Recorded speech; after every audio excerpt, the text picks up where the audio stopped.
Hello, friends. Well, you get your money for nothing and your Bitcoin for free. We're going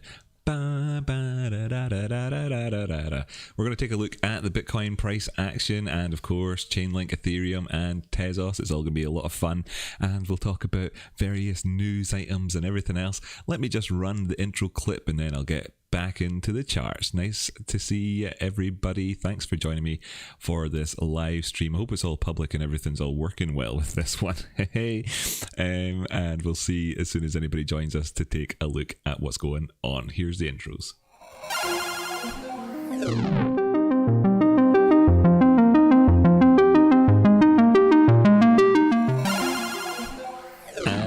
We're back. Thank you so much for joining me, everybody. 2 concurrent viewers. I see it. We're getting the ball rolling here. That's excellent. It is working, and the audio seems to be working according to my screen and everything else. I was a little bit confused before I started the stream because it seemed so bright on the camera, but everything seems to be going all right. Nice to see you there, TradeSpot, and thanks so much for kind of confirming with me that everything's working, because I can see the live chat thing there showing me that you're talking. So that's great. Good to see it. What we have up behind me right now is, in fact, the Tezos chart. Me kind of just looking at it going, wow, $2.15. That's a lot better than it was the last times that we've been looking at it. But jumping on over here towards the Bitcoin chart, so we can talk about how you've been getting your money for nothing and your cryptos for free. Well, what do we see here? Well, we've had all-time highs yet again in the last, yesterday on the 27th of December, we saw the prices going as high as the almighty $28,507. Well, if I drop the drawings back on the chart, is this the right chart? It's not the right chart. Is this the right chart? No, it's not the right chart. Although you can see I obviously squiggled here because that was our price target on that one, using, I think, Fibonacci extensions to get to that price target. We also had another wave coming up with this price target, and let me just zoom right on in here and show you what that was. So if you were joining us last week for the stream, then of course you saw me drawing on the diamond live on the show and putting in the price targets for it. And then of course, if you were watching the Bitcoin price action subsequent to that, then you saw the prices of course go up and hit that target. Isn't it wonderful to be a Rocky Outcroptician and have the roadmap for the future drawn out for you live on screen? Now as well, when we did this, I did it with a fresh chart, having not looked at the charts at all that day, just been enjoying, the sort of Christmas festivities instead. Then I came in here to do a quick spot of charting with y'all, and you saw me drawing the diamonds, saw me put on the price target, everything else, and now you know how to do that yourself, right? You're a fully fledged crypto technical analyst by now, I imagine. Well, we're going to keep the party going and see what else we can find out from today's show. Now, as you can see as well, as I just hide these again, this diamond area here, well, it's not a magnificent looking diamond. It certainly worked out 100% textbook, exactly how we predicted, in inverted commas, that it would. So you got that kind of aspect of things going, and that's pretty decent. And then we see that the prices then have come on up here and put in this nothing so far, really. So we're going to have to look down the time frames to see how this this lines up a little bit better. Over here in the 4-hour time frame, you can revisit that diamond structure there in your eyeballs if you like. And we've come up here and we put in a high, then we put in a low, then we put in what's so far a lower high. Maybe we've got something along the lines of some sort of bear flaggy or bull flag type idea here. Maybe we've got something else on the go. Maybe this is actually sort of descending and broadening structure wise. If this did turn out to be a sort of descending and broadening structure, then what you'd be looking at, of course, this is far too premature, pardon me, to be making those sorts of assertions in terms of the 4-hour time frame and the structure here, albeit you do have numerous wicks coming down here, giving you several touches on the bottom side and several touches on the top side, putting in a target for us nice and easy up there in at that level at 27,625, just $600 up from where we are right now. Isn't it amazing to think that 10% move on this at this stage would now represent $2,700 moving around. So if the prices were to change by, say, 5%, that would be $1,400. And of course, then what I said the other week is that if things don't really change any more than 3%, then in many instances, nothing, you're not setting the heather alight. You've not it's not emergency sort of, Da Vinci crypto emergency headline type video if you're going less than 3%. And we're at the stage now where 3% is actually $1,000. I don't know if I got my maths right on that one. Someone can tell me if I got my maths right or not, but we'll see. And what we're also going to talk about just briefly as well, just so that everybody knows, is what Demo, as you can see, is in the chat there. So everybody can give Demo a thank you for sharing this news sort of chat with us here.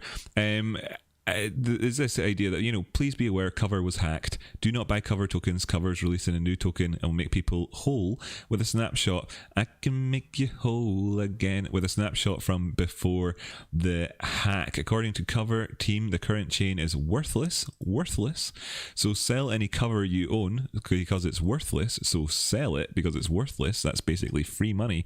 The hack benefiting everybody apart from those who are buying it off of you, of course. And do not buy any Cover. The hack minted 40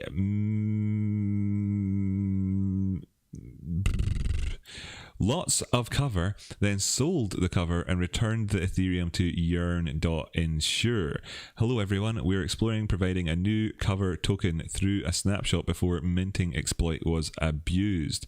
The 4,350 Ethereum that has been returned by the attacker will also be handled through a snapshot to the LP token holders. We are still investigating. Do not buy Cover. Well, that's not exactly very good practice by them to have allowed something like that to happen. And of course, then I think that not only should you be aware of this exploit currently, but probably into the short to medium term, be aware that the people running Cover have got a degree of being jokes about them.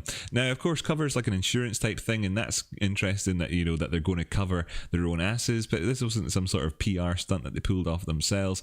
No, this was just the sort of the exploit that happens because somebody deployed an amateur blockchain to the world. So everybody should know about that. If you think that sounds interesting, then good for you, but we'll not be talking about it anymore.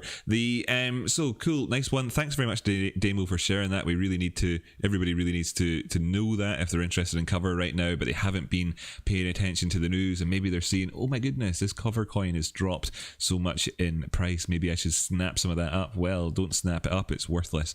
So I'm just going to give a few shout outs to folk here.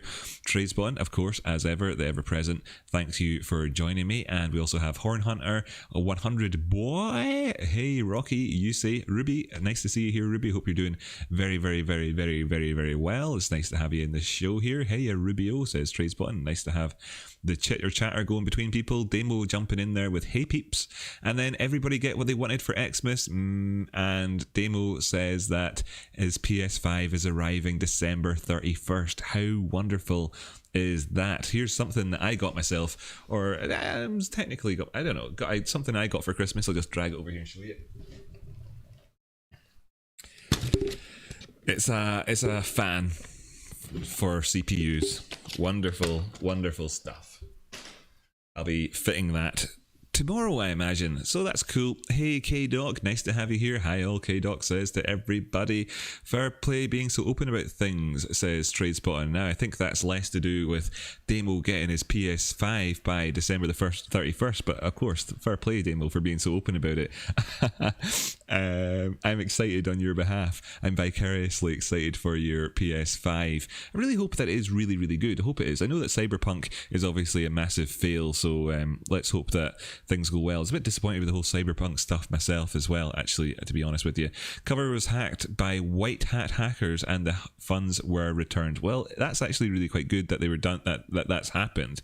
That's really good that that's happened. It's just I guess this is just a warning, not necessarily specifically about Cover, but about any of these nascent assets out there. Now, these guys that did it, white hat hackers, that of course to the uninitiated would mean that they were kind of, you know, the good guys. What are they?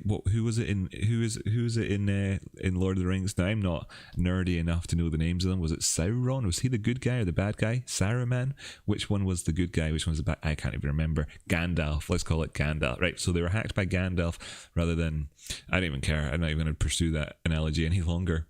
There. Anyway, and it was given back to them. And that's good to know. Obviously, there'll be some fees involved in all of that as well, but it's probably worth eating those fees just to get this so that the exploit can't happen ever again. It's good to know when these things get done. It's good, it's good, it's good, it's good, it's good. But then at the same time, just always be aware that when you've got tokens that, you know, just that sometimes these things can happen. Now, this is the sort of the flip side to keeping your tokens in a hard wallet off exchanges and all the rest of it. Of course, these guys will be running their sort of refund off the back of a snapshot, but it's just, you know, if you keep your tokens on a ledger in your cupboard and you never look at it, whatever, and never go back to it ever again, then of course by the time you arrive back, well, on the one hand you may have 5 extra Bitcoin caches, you might have also lost out on some of your other tokens. So you didn't get a pie face splatter from Santa? No, I didn't get a pie face splatter from Santa, but I'll tell you what I did get. I got 3. Okay, I got 3 bottles of wine. Now, I don't plan on drinking all 3 of them. Probably not even 2 of them. But what we're going to do is the drinking stream on Friday. Are you excited? Yes, you must be excited. So everybody, you've got this working week in your trips to the supermarket and whatnot to get yourself some booze if you want to join me to get drunk on Friday on the live stream. That's the plan currently. Let's hope that it works out. I also have a little bit of vodka, so I could do sort of vodka shots if people want to do the spin the wheel thing and whatever else, so you can see how it all goes. Maybe I'll do various different sort of experiments with booze. Who knows? Need to buy a new TV to get the full PS5 4K 120 Hz HDMI 2.1 VRR etc. Yeah, it's never the end of the story, is it? Whenever you upgrade one piece of kit, then it's just, you know, it makes everything else seem obsolete, and you need to bring it all into sort of alignment. So yeah, well, that's the next thing. It's a scam. What's happened? Come back, camera. Okay, phew. Not happy about that. Better not do that more than once. Kenny Flatton, good to have you here. Can't believe ETH is at 745 right now. Where do you see it topping out? Likewise, to be honest with you, and we will be taking a look at that during this show as well. To be perfectly frank, you know, in some senses you can't believe it. I mean, obviously we're putting in all-time highs on Bitcoin and whatever else, blah blah blah. So we know that there's that. To give us the enthusiasm towards the top side, but it had various things kind of jumping at us, like, where was it? It's not drawn on this chart seemingly, but we had you know, bearish divergence and stuff like that I'd pointed out in the past to be aware of, you know, and we just kind of burnt on through all of that, and it's never really kind of amounted to anything. Now we're doing it all over again. You know, we've got the bearish divergence all over again. We saw this construct with Ethereum happen here between these two highs at the sort of 600, then up 600 and whatever up to 630, those two highs back there, coming in with a degree of bearish divergence as we saw here on the RSI down below. And what we're seeing here is the same thing again as we're coming up towards the top end with bearish divergence. Now, of course, that gives us a couple of bits of context. I suppose this can constitute the Ethereum section, right? Let's just do Ethereum now. We'll go back and check out Bitcoin after. Kind of already did a little bit really anyway, and then we'll do the Chainlink and whatever after that, I suppose. Let's just kind of have a look at this. Obviously as well, I've not actually really looked at this in much detail today. I've just been looking at the charts from a sort of broad point of view, going, that's a big number. Oh, that's a big number. And I saw these pullbacks happening as well. As you can see, we came up to 742, then went down to 716, and I was thinking, are we going to get some sort of pull down, you know, draw back the way, whatever, if I could get words out properly. And, you know, equally as well, I saw it when it came up to 716 before and then dropped down to 660 ish, that he's thinking maybe we're going to get something. Just rejected back up the way this wick that you see at the bottom of the candles here, coming back up. Then again, the same sort of thing here, opening up, moving towards the top side. So things have been very bullish, and from a sort of technical analysis point of view, there's not a lot of juice to squeeze out of this orange. We will take a couple of ideas and put some risk in around things so we can understand where we could be going, but we'll just have to keep an eye out for that. I have a cup of tea here which tastes lovely but smells really bad. I don't know what the deal is with that. It's just maybe it's me, maybe it's COVID. Oh, hope to goodness not everything starts tasting like sewage, like the South African variant. Of course, right, so a number of things would need to start happening for us to be able to say that things are topped out. So rather than being predictive about things, for as we so often get confused as doing on this channel when we, in all but name predict the future.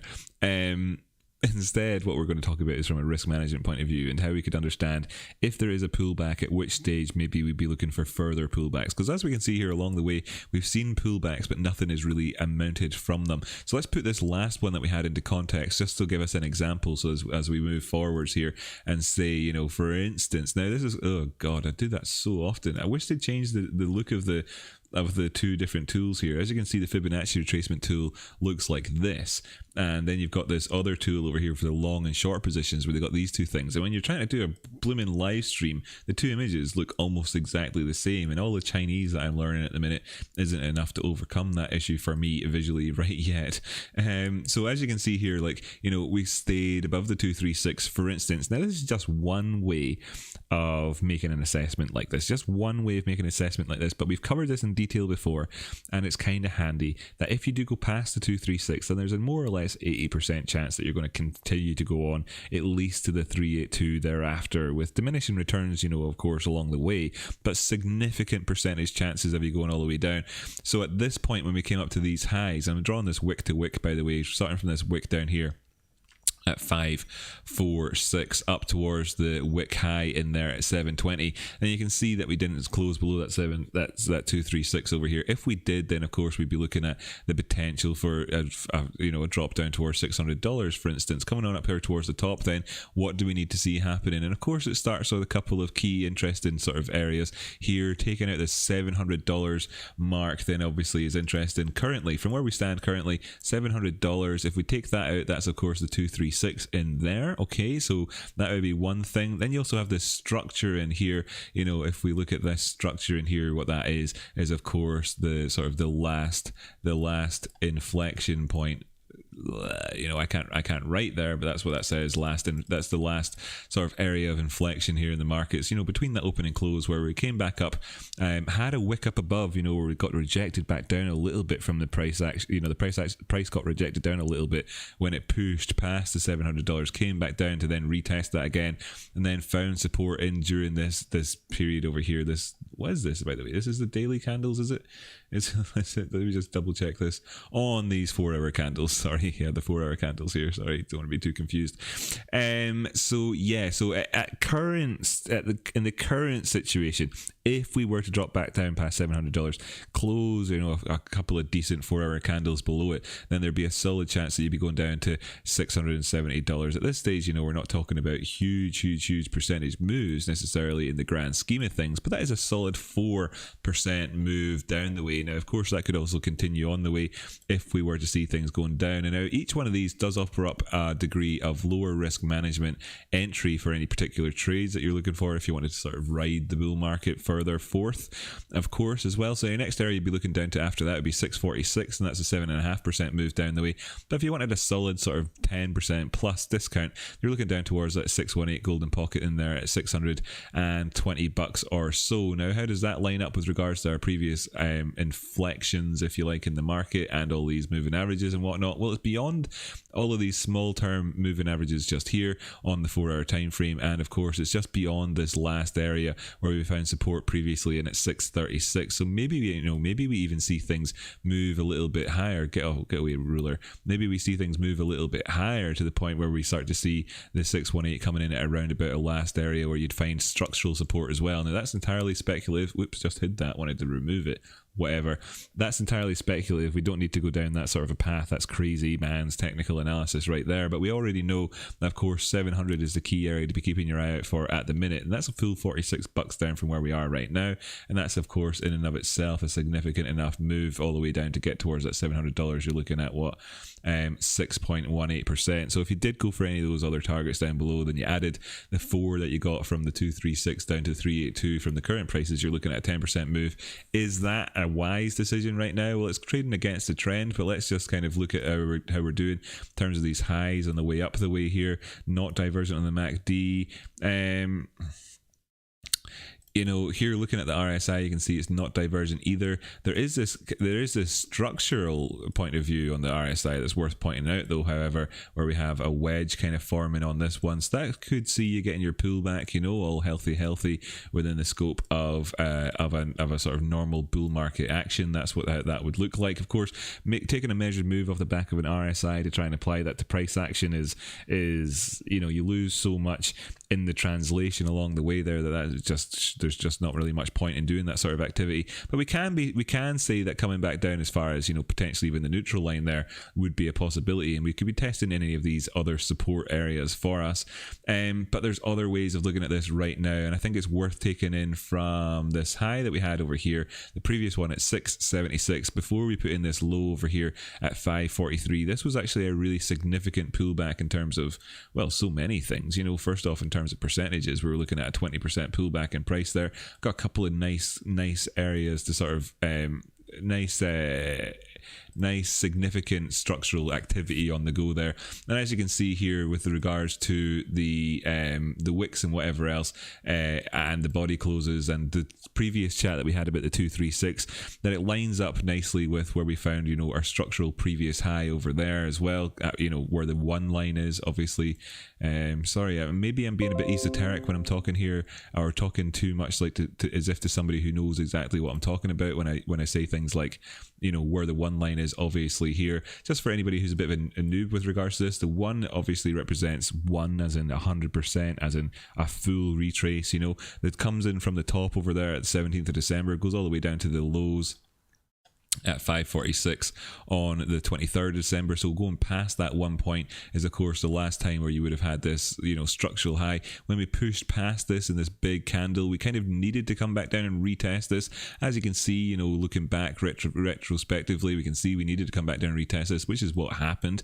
And then we've moved towards the top side ever since. And at the time there, we were putting in these wicks at the 1.272. So we knew, so you can see here that between this area of our last high and this area of the 1272, in this zone in here, is when we had our last big inflection, and that makes a good degree of sense, not just from the point of view of Fibonacci, but from the point of view of gosh darn nearly everything, really, when you think about it in terms of technical analysis and really just looking at things, even if you forget about the whole technical analysis thing and just looking at it like a monkey looking at some bananas in a tree, well, then we would know that this was obviously going to be the area where those branches would maybe snap. And then, of course, we've gone up towards the top side since then, and what we've done here is gone past the 1414, and that means that, of course, you know, provided we stay above that 732 and 714 areas where we find the 1272 and the 1414, the next area to really be looking to, of course, is 759. Now, trading up towards that zone in terms of risk and reward and whatever else represents, you know, crap compared to everything we talked about so far,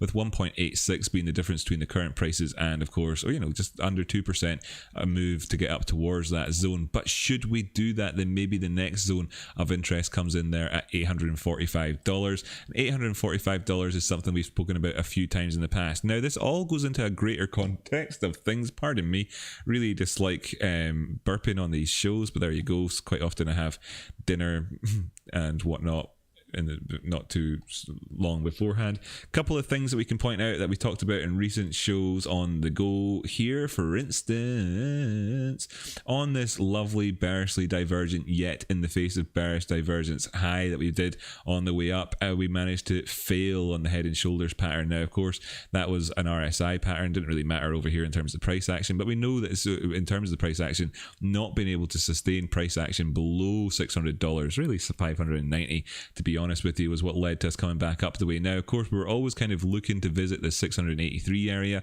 coming in here with this wedge, and of course then we've moved on beyond. And where does the measured move come off of this? Well, if they go for the full measured move, you're talking about $818 is. And if you go for a 60% effort, let's just draw in a 60% effort on this one.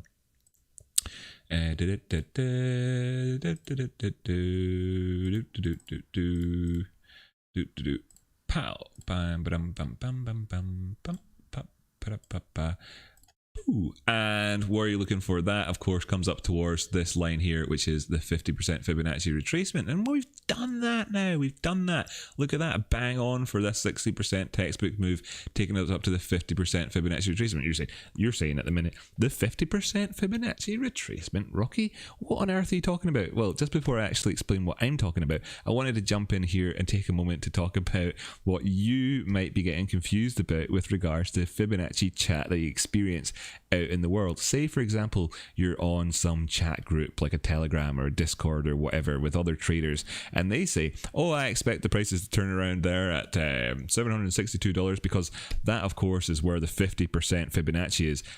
First off, realize that person who's saying that, probably an amateur, probably a complete amateur trader, right? Secondly, they're demonstrating their amateur traderness by not telling you what the Fibonacci they're talking about, and they're using the definitive article, which, if you're not a native English speaker, is the word for the, as opposed to the to say it's 50% or a 50%. There's numerous ones of these, but this is just one of them. No, they're saying it's where the 50% Fibonacci retracement is at, as if somehow that one is the Lord Almighty Fibonacci area. So bear in mind, the person saying it in any group or any person, or indeed as well with the majority of people who are making YouTube videos and everything else, when they say that's where the Fibonacci golden pocket is, that's where the 382 is, that's where the 236 is, that's where the 1618 or whatever it happens to be, they're probably wrong, right? They're probably amateur. They're not taking the time to give you the context that they would need to give you for what they're saying to make sense, which is why I'm able to make those two previous statements about it. Now, if they do give you that context, great, groovy. Maybe they share a picture with you or something else, and that makes sense. Anyway, just as a warning for people, it sounds great when somebody says it, and you'll see it everywhere. Go on BitMEX, open up the troll box, you'll read it 100 times a day. It sounds great, but it's actually mostly just people talking out their blowholes. Mostly, right? Most of the time, more often than not. Anyway, the Fibonacci 50% that I'm talking about in particular is when I've drawn it in here from the all-time highs down to the subsequent lows over there. So what you have is coming in from that 1,448 buckaroony zone down towards the $80 area, and that places the 50% Fibonacci in there at 762. Do you see the difference between that explanation about where that 50% Fibonacci is and the ones that you're likely to read around on, say, even fxstreet.com, right? Daily FX, Crunch, Coinbase, anywhere you read any article, unless they provide you the context, all they're doing is talking shite, just so you know, and that's that. So anyway, that's where the 50% comes in, and that would be a fairly likely place to see turning around is at. If we push beyond it, the next area to be looking to, of course, is $922. So I've explained already, the key areas. If you're looking at the most significant recent retracement in the prices, and then the Fibonacci extensions off the back of them, coming in from the 600 and whatever it was, $86 area down to that $580 area. The 1618 comes in there at, what was it I said there 5 minutes ago, $764, was it? Something like that. $759, something like that. That's one of them. Another one of them is for us to just simply turn around from here, having achieved the 50% retrace. At least for a pullback is what Dow, the theorist from who then went on whatever, Dow, you've heard of him, right? There's a big index in America named after the chap. He named it, so there you go. And of course his lover, Mr. Jones, also got his name on there. And I by the way, I don't know what what Dow's sexuality was. I don't care. I just like to say about people who, you know, lived back in the day when it was illegal to be homosexual that they were, even though they weren't, because it's now not a big deal and he's dead and there's no defamation happening there. It's just a laugh, right? But anyway, that was just a laugh, right? But I've got no idea. So anyway, that's where the Dow Jones lovers out there, Dow theory would say it's coming in there at that 762, and that's where you see pullback. So you've got that area there to look out for. If we don't, then whatever, you know, you're going on the way, potentially going on for the full measured move off the back of this, taking up to 818. And if you want to push on, in fact, am I wrong in what I just said with that 618? I think maybe whatever. I've explained it all in this episode. It's hard for me to remember what I was talking about without drawing it out as well for us. Eek. Let me just find that. Yes. Oh, sorry. Yeah, of course. The 272, the 2618. Yeah. So anyway, we're already in here at what is a 1618, and we're the 50% in and around these areas. You know, we see the highs today at 747 on this chart. So of course I've got a wee bit to go, but we're talking less than 3%, as I already explained earlier on, in terms of, you know, that not being anything that's setting the heather alight, and that's what we're looking at for that movement. So that's where you could see a turnaround at in prices. Failure to do so, of course, leads on to the possibility of going up as high as 272. Perhaps we go for the full measured move up to 818. Perhaps we go up to the 618 at 922, and perhaps, you know, we find a turnaround at any of these other zones in between. And that's really all you can really do at the minute. What we're looking at here is, of course, bearish divergence on these highs. Right, okay, we have bearish divergence, so it would be a prime time for things to turn around if they wanted to right now. But of course, it's a rationality that's leading the market here. None of this is rational. Let me just bear in mind, you know, when you've heard that phrase in the past that the markets are able to stay irrational longer than you're able to stay solvent. Who was it that said that? That was Dow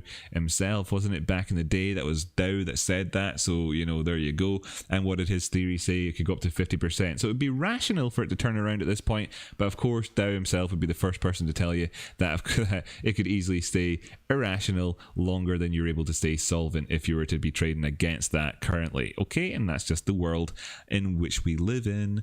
Bam bam bam bam. Bitcoin TA.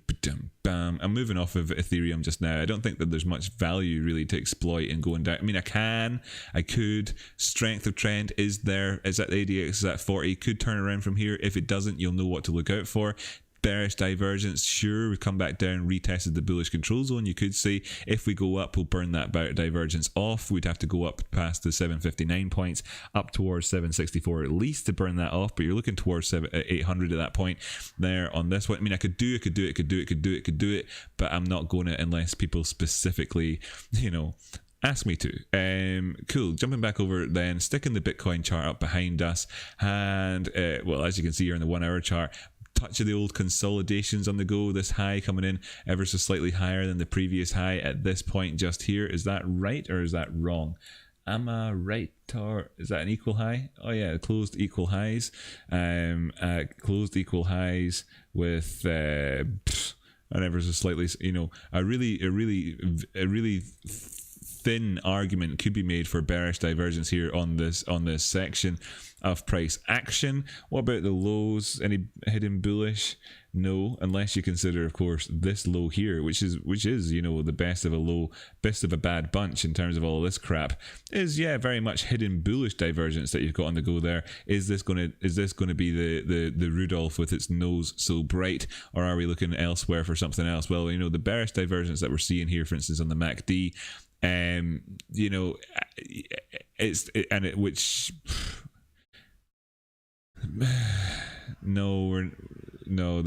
not even. No, we're not there yet. Structurally, you just have to look out for things like whether or not we're going to go past our previous highs or not. Yeah, we're kind of done on that one as well. We've done it on this one as well. Wow, I don't want to turn it into Mitch Ray here and just sit and talk nothing for 6 hours at a time.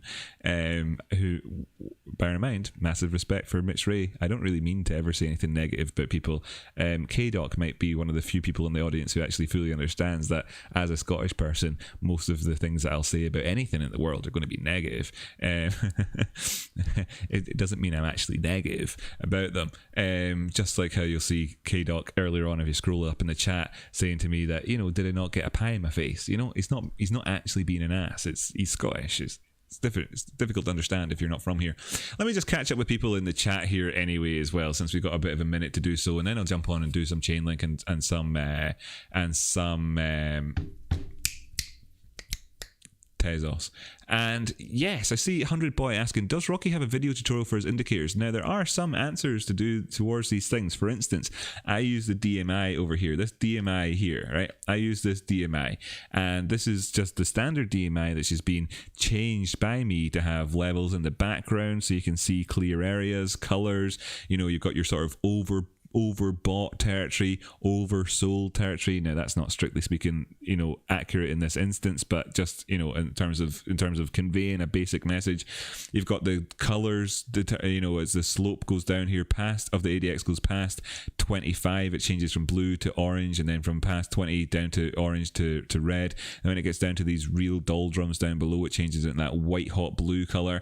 You've got the pink and the yellow showing you, which, you know, lots of good stuff here in my DMI. Now, do I have a video about it? I most certainly do, my friend. I most certainly do. And let me just show you what this is like. And by the way, thank you so much to everybody who's viewing this video right now and is part of the community. Much love to every single one of you out there. I really do appreciate it. Let me just see, can I find my playlist? So I've got my education playlist down here somewhere. Where is it? I should know this better, right? Members only, no, education. Oh, sorry, right there at the top of the screen. Now, there's a lot of videos in here which you'll want to watch, probably in general. There's Ichimoku Cloud. Now, I don't use this indicator very often, but if you want to understand what it actually is, which of course nobody else, I specifically made this video to fit into the gap which exists out there in terms of YouTube, where nobody actually explains really what it is, and therefore, off the back of what it is, how you use it, right? I've attempted to kind of fill that gap in there. 1 hour and 2 minutes long if you've got the time to do it. How to master the charts, lots of good information in that video, for instance. Then you've got this here video, 41 minutes, the DMI, the best DMI video you're going to get. So there's, you know, explaining that DMI right there for you. And there's various other things in here which will teach you a lot, and by the time that you've watched through them, you know, hidden divergence explained and you'll never forget it. For instance, 20 minutes of me explaining hidden divergence and whatever else, you know, that sort of stuff. You'll get so much out of it that you will understand the majority of them. Now, do I have individual videos on them? Not yet is the answer for it. The DMI I do, and I'm going to make a better DMI video probably as well, where I explain it better. That one was done off the back of Tony, and if you're here, Tony, shout out to you. That was done off the back of Tony asking me to do one, and I just did it and just kind of did it off the cuff. Over time, I'm going to do them. I'm also going to develop a course and everything else. When I make those videos, though, I might put them on the Patreon. Now, at the minute, the Patreon doesn't have really any benefits to people who join up for it. It's okay, just honestly, it doesn't. What I do here on a daily basis does enable a lot of people out there to make an awful lot of money. And if you want to send some of that value back the way for me to then run this YouTube channel as a business, so it can wipe its own face and actually pay for its own equipment, rather than me just simply having to do it like a charity, which I have done for this whole year now. I'm now officially 9, 30, 31, 3 days away from having run this business as a charity for a whole year, right? So and not a registered charity either, just one that, anyway, whatever, enough. So I'm going to run it more like a business. So if I want to upgrade my cameras and my microphones and my screens and whatever else, I'll be using the Patreon money to do that, and that's what you do. So if you want to send some value back the way and just be a really cool dude, then that's what you get. And what do the 3 different levels do? Well, if you're the type of person who can't afford to do it at all, not a problem. Subscribe to the channel, massively appreciated. If you're the type of person who can afford to do $5 a month, that's an option. If you want to be much cooler than that guy by a factor of 5, then you can do what Damien did there, Damo Spidey Monkey, and go for the next level at $25. And then I threw another one in there for people who want to be more generous than that. And of course, it's really down to you, and you do what you do, and that's exactly how cool you are to the exact point on that, and that's the benefit you get. That's it. It's like when you're in a shop and you can see there's 2 exact same jumpers, and one of them's got a Ralph Lauren logo on it and one of them doesn't. Which one do you buy? Well, the Ralph Lauren one's more expensive. If you want it, you get it, right? Cool. Maybe they're exactly the same. The reason I use that metaphor, by the way, is because the jumper I was wearing in the last live video was, of course, a polo shirt jumper, a polo sport jumper, and with the wee horsey dude on and everything else.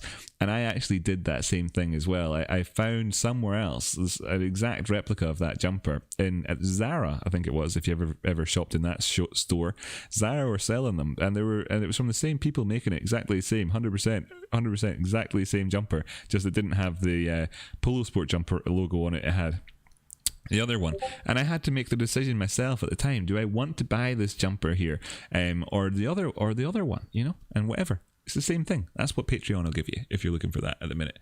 27,000 right now. This is obviously right in the middle of this area, right in the middle of this flux. We could put lines and everything around this if you wanted to at the minute. We're only getting 2 touches here at the top of that one. You're getting 3 along the bottom here in terms of the supply line, if you want to call it that. I think it's a pretty good name for it. And then you've got, of course, as well, this 1, 2, 3. So just drag it up the way, and you've got that. So you could maybe even be looking at that right now. So let's just do this for fun. Now, this is purely for fun. This doesn't really properly connect up. That's not really being perfectly, this isn't the best example here. This isn't the most honest of examples of it, but it's okay. Let's just do this and leave this on the chart here for, actually, let's go down to 15-minute time frame. This is better. Cool. So we can now honesty restored. Nice one. So we have our nice and honest wedge on the go here. Will we see a breakout of this during today's show? I wonder. Here's our full measured move. I'm just going to guess at what 60% would be, just for now, and I'll put them down below as well.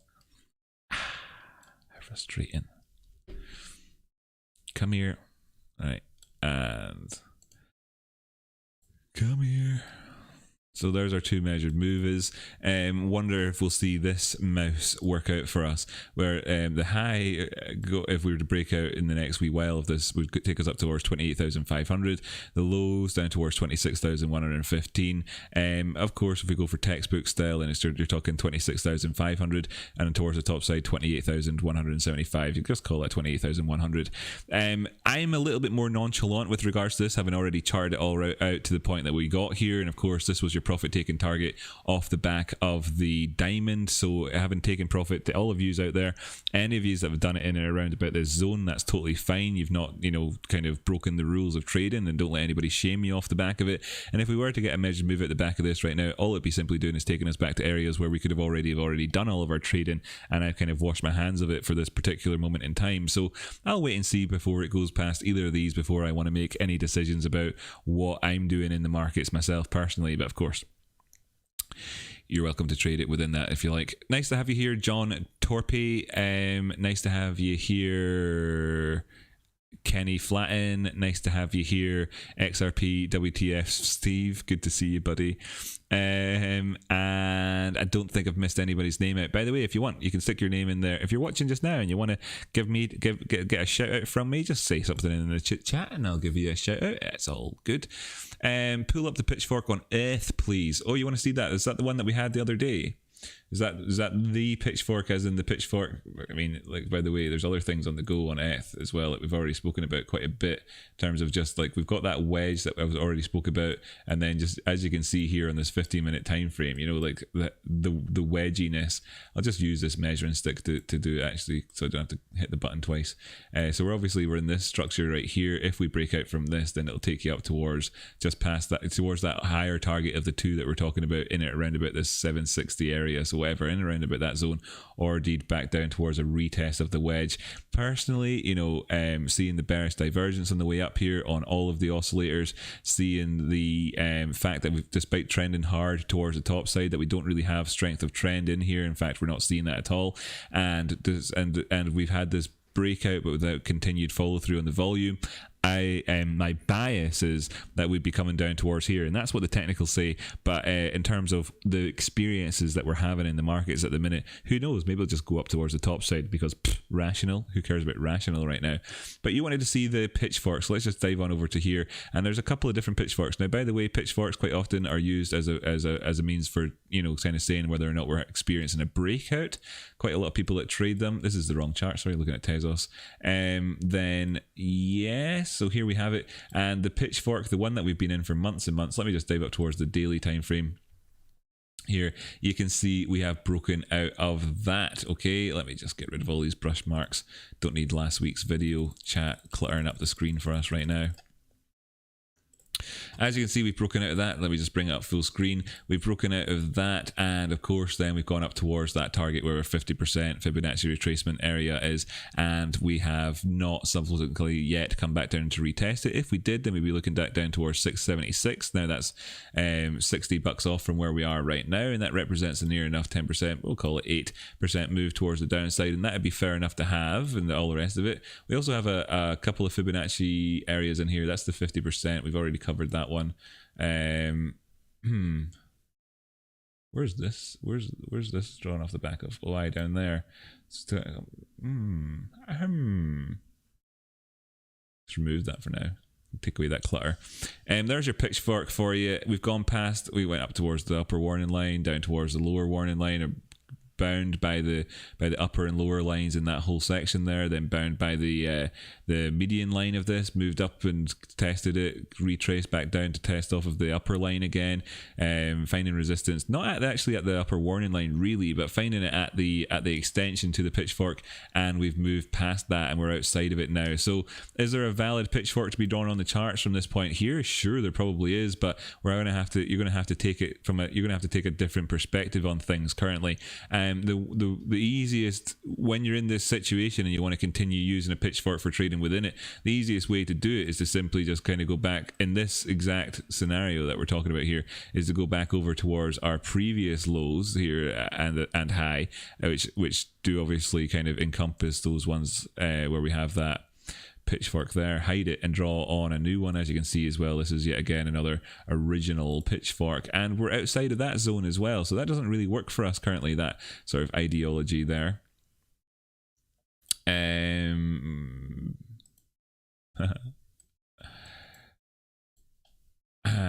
Unless I turn it to logarithmic. So in terms of the logarithmic chart, then you can see that we're still right within the bounds of the guts of this one. Movements up towards the top side, that 870 area, that comes in with the it comes in close enough right towards the 618 Fibonacci zone that, you know, if we did it tonight, then you maybe wouldn't get there. If we did it next week, maybe we'd overrun it.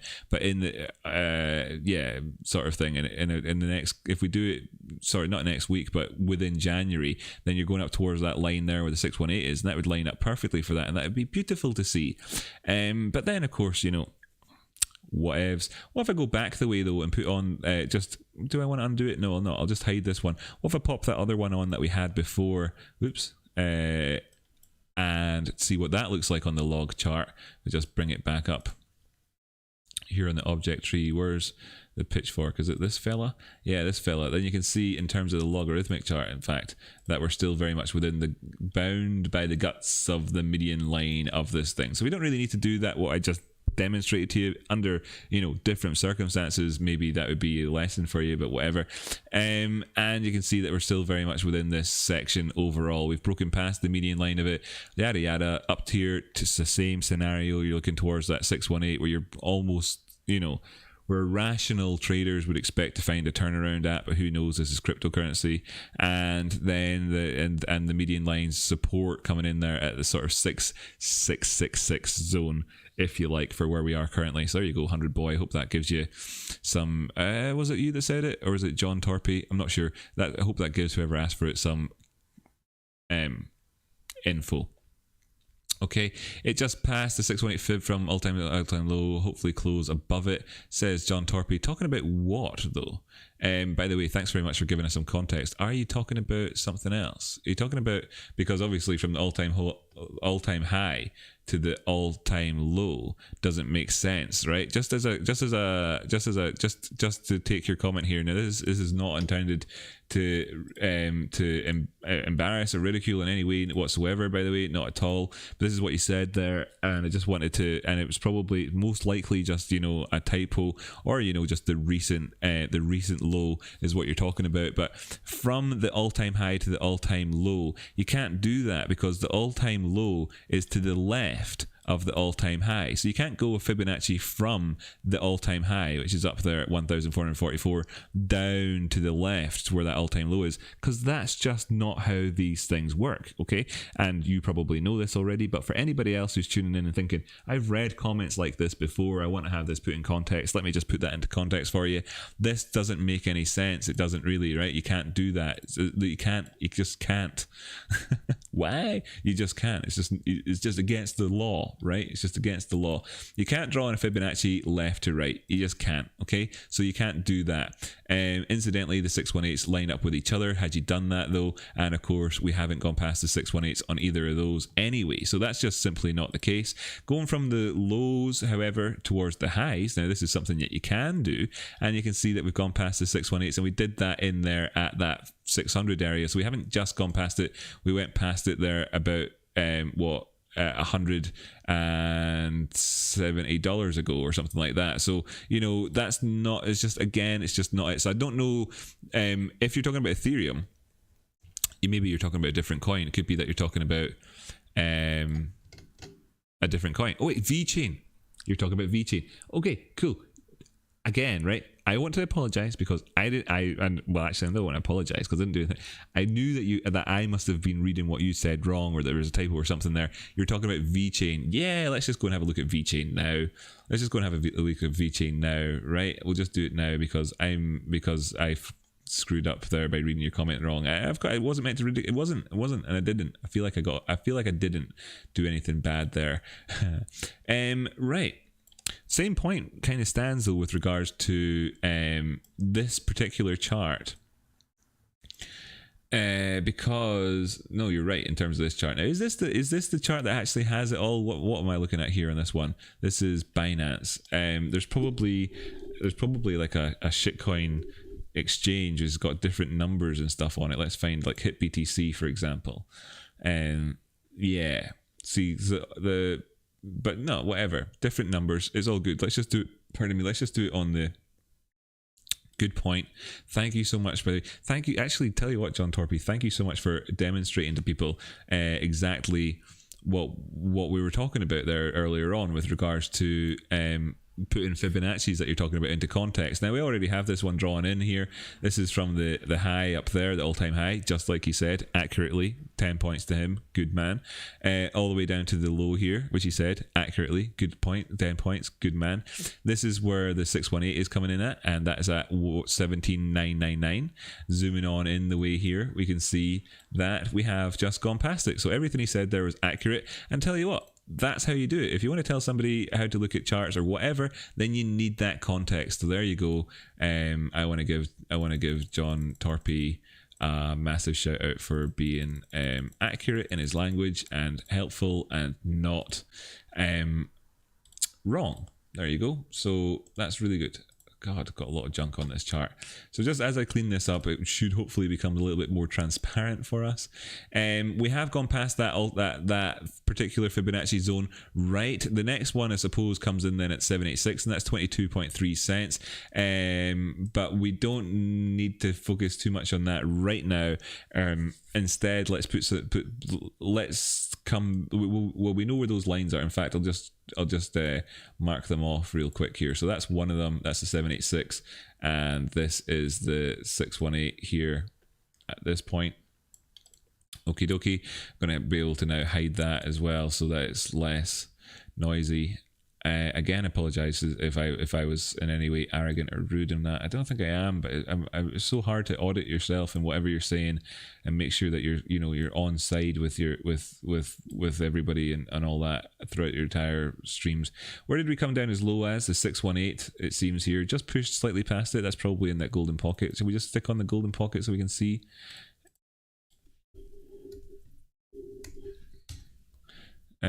You can draw your own golden pocket in any way you like. Whoops, not 6.5. What am I saying? 0.65. There. Yep, right in that golden pocket retrace off of that one. So then we moved on the way, having come up. Now, of course, we could revisit this Fibonacci here if we wanted to in the future and talk about it again, but we don't need to just now. Then we came down to that low that we had just there from this high. That high to that low, and what we've done so far is retrace past the 618 again, which lines up nicely with where the 618 golden pocket is off the all-time highs to all-time lows. This section of price action, it's not little, it's a few months, 4 months or whatever there, so it's enough. And then, or 3, 4, whatever, and now we've gone past it, so that's interesting. Anyway, let's just, we can bear in mind a couple of targets up beyond this if we wanted to. We already have this target at 22, but we also have this up here at 27 if you're to go beyond it. And the big, the big crazy bull market targets you've got here, 27, 29, 32 and 46 being your next ones, really. But we can also remove that here. We've done the context of this so far. Full disclosure on this one, the 786 obviously much lower than the all-time highs to low 786, and that comes in at 20 cents, so that would be your next target, I suppose, and we're really just shy of that at the minute here. So you've got this as being your next target. Then of course the 886, I suppose, after that, if you want to talk about it from a Fibonacci perspective, and there's your 100% in there, those three lines just there. This is that one, this is that one, and this is that one, and we'll just get rid of this for now, this being the 618 at the top there. Cool. I'm going to get rid of that as well. This was a different Fibonacci that we don't need here on the charts. And then let's talk about this from the point of view of reversals. Obviously, all those speculative targets, these are your speculative targets we've already kind of drawn out in terms of Fibonacci. Staying above 17.2 is going to be crucial for us. So this is the this area here is crucial for us. I was so accurate at the start, then messed up at 17 point, let's just call it 17.2 in terms of opens and closures and whatever else, without significant attrition beyond that level. If there is, then you're looking down towards 15, and of course that's more than 10% drop off at that stage. Overall that's not what you want to see happening. We're above, we've got a cross here on the moving averages. Anyway, actually, where did we come back down as low as? We did another golden pocket here on this one. So this one loves a golden pocket, as you can see here. Overall, it's just been golden pocket, golden pocket, golden pocket, and we don't have any golden pockets currently left right now to look at, perhaps, unless we want to take it from this low to that high and say, well, if we did go past that 17.17 area overall, then where would our golden pocket be coming in at? And that's 14.46 or 0.1. God, have I been reading this wrong the entire time? Yeah, 0.014. Sorry, not 14 cents, etc. Oh God. Whatever. I'm sure you understood what I was meaning anyway. 0.0144 would be your sort of golden pocket area if we were to slam down past that 17.2 area, so or 17.1 for us.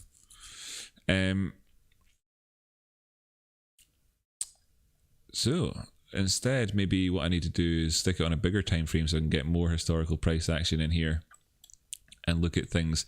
Look at that. We're taking out this area. This is obviously very significant. This inflection point here being the big, where we rose back up to post this initial drop off from the all-time highs, and we've got it in here as well. So that's good to see. So we only really have to push past that to get up towards the high, and that's taking out that 786 as well. Interesting. This is good, it's good. The volume's not kicking in at the minute, which is a wee bit annoying, I suppose, having pushed past this zone. What are we looking at if this were to fall down the way? We've got this. If we get a twin peak in here, there's a, you know, if we get this as one peak and we come up and we get that 786 here and then retrace down the way thereafter, then we could be talking about a cup with handle, if that were to happen. But it's not great for that, but you know, we could look talking about that, I suppose, speculatively. This has all been on log this entire time, by the way. Fuck. Hey, it's all worked out fine because I've got my Fibonacci set on using the log levels, right? In fact, is that the case? Oh, I just made that mistake a second time this episode. That's annoying as. No, it wasn't. So that's cool, actually. The numbers, the absolute values are fine because I was talking about absolute values anyway, rather than from a sort of visual perspective. How are we doing from a visual perspective, though?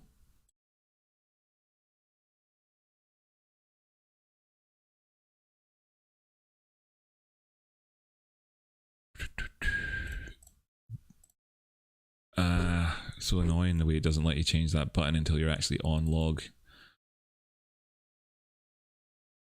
Miles past it. Aye, right on the 886 from this here as well.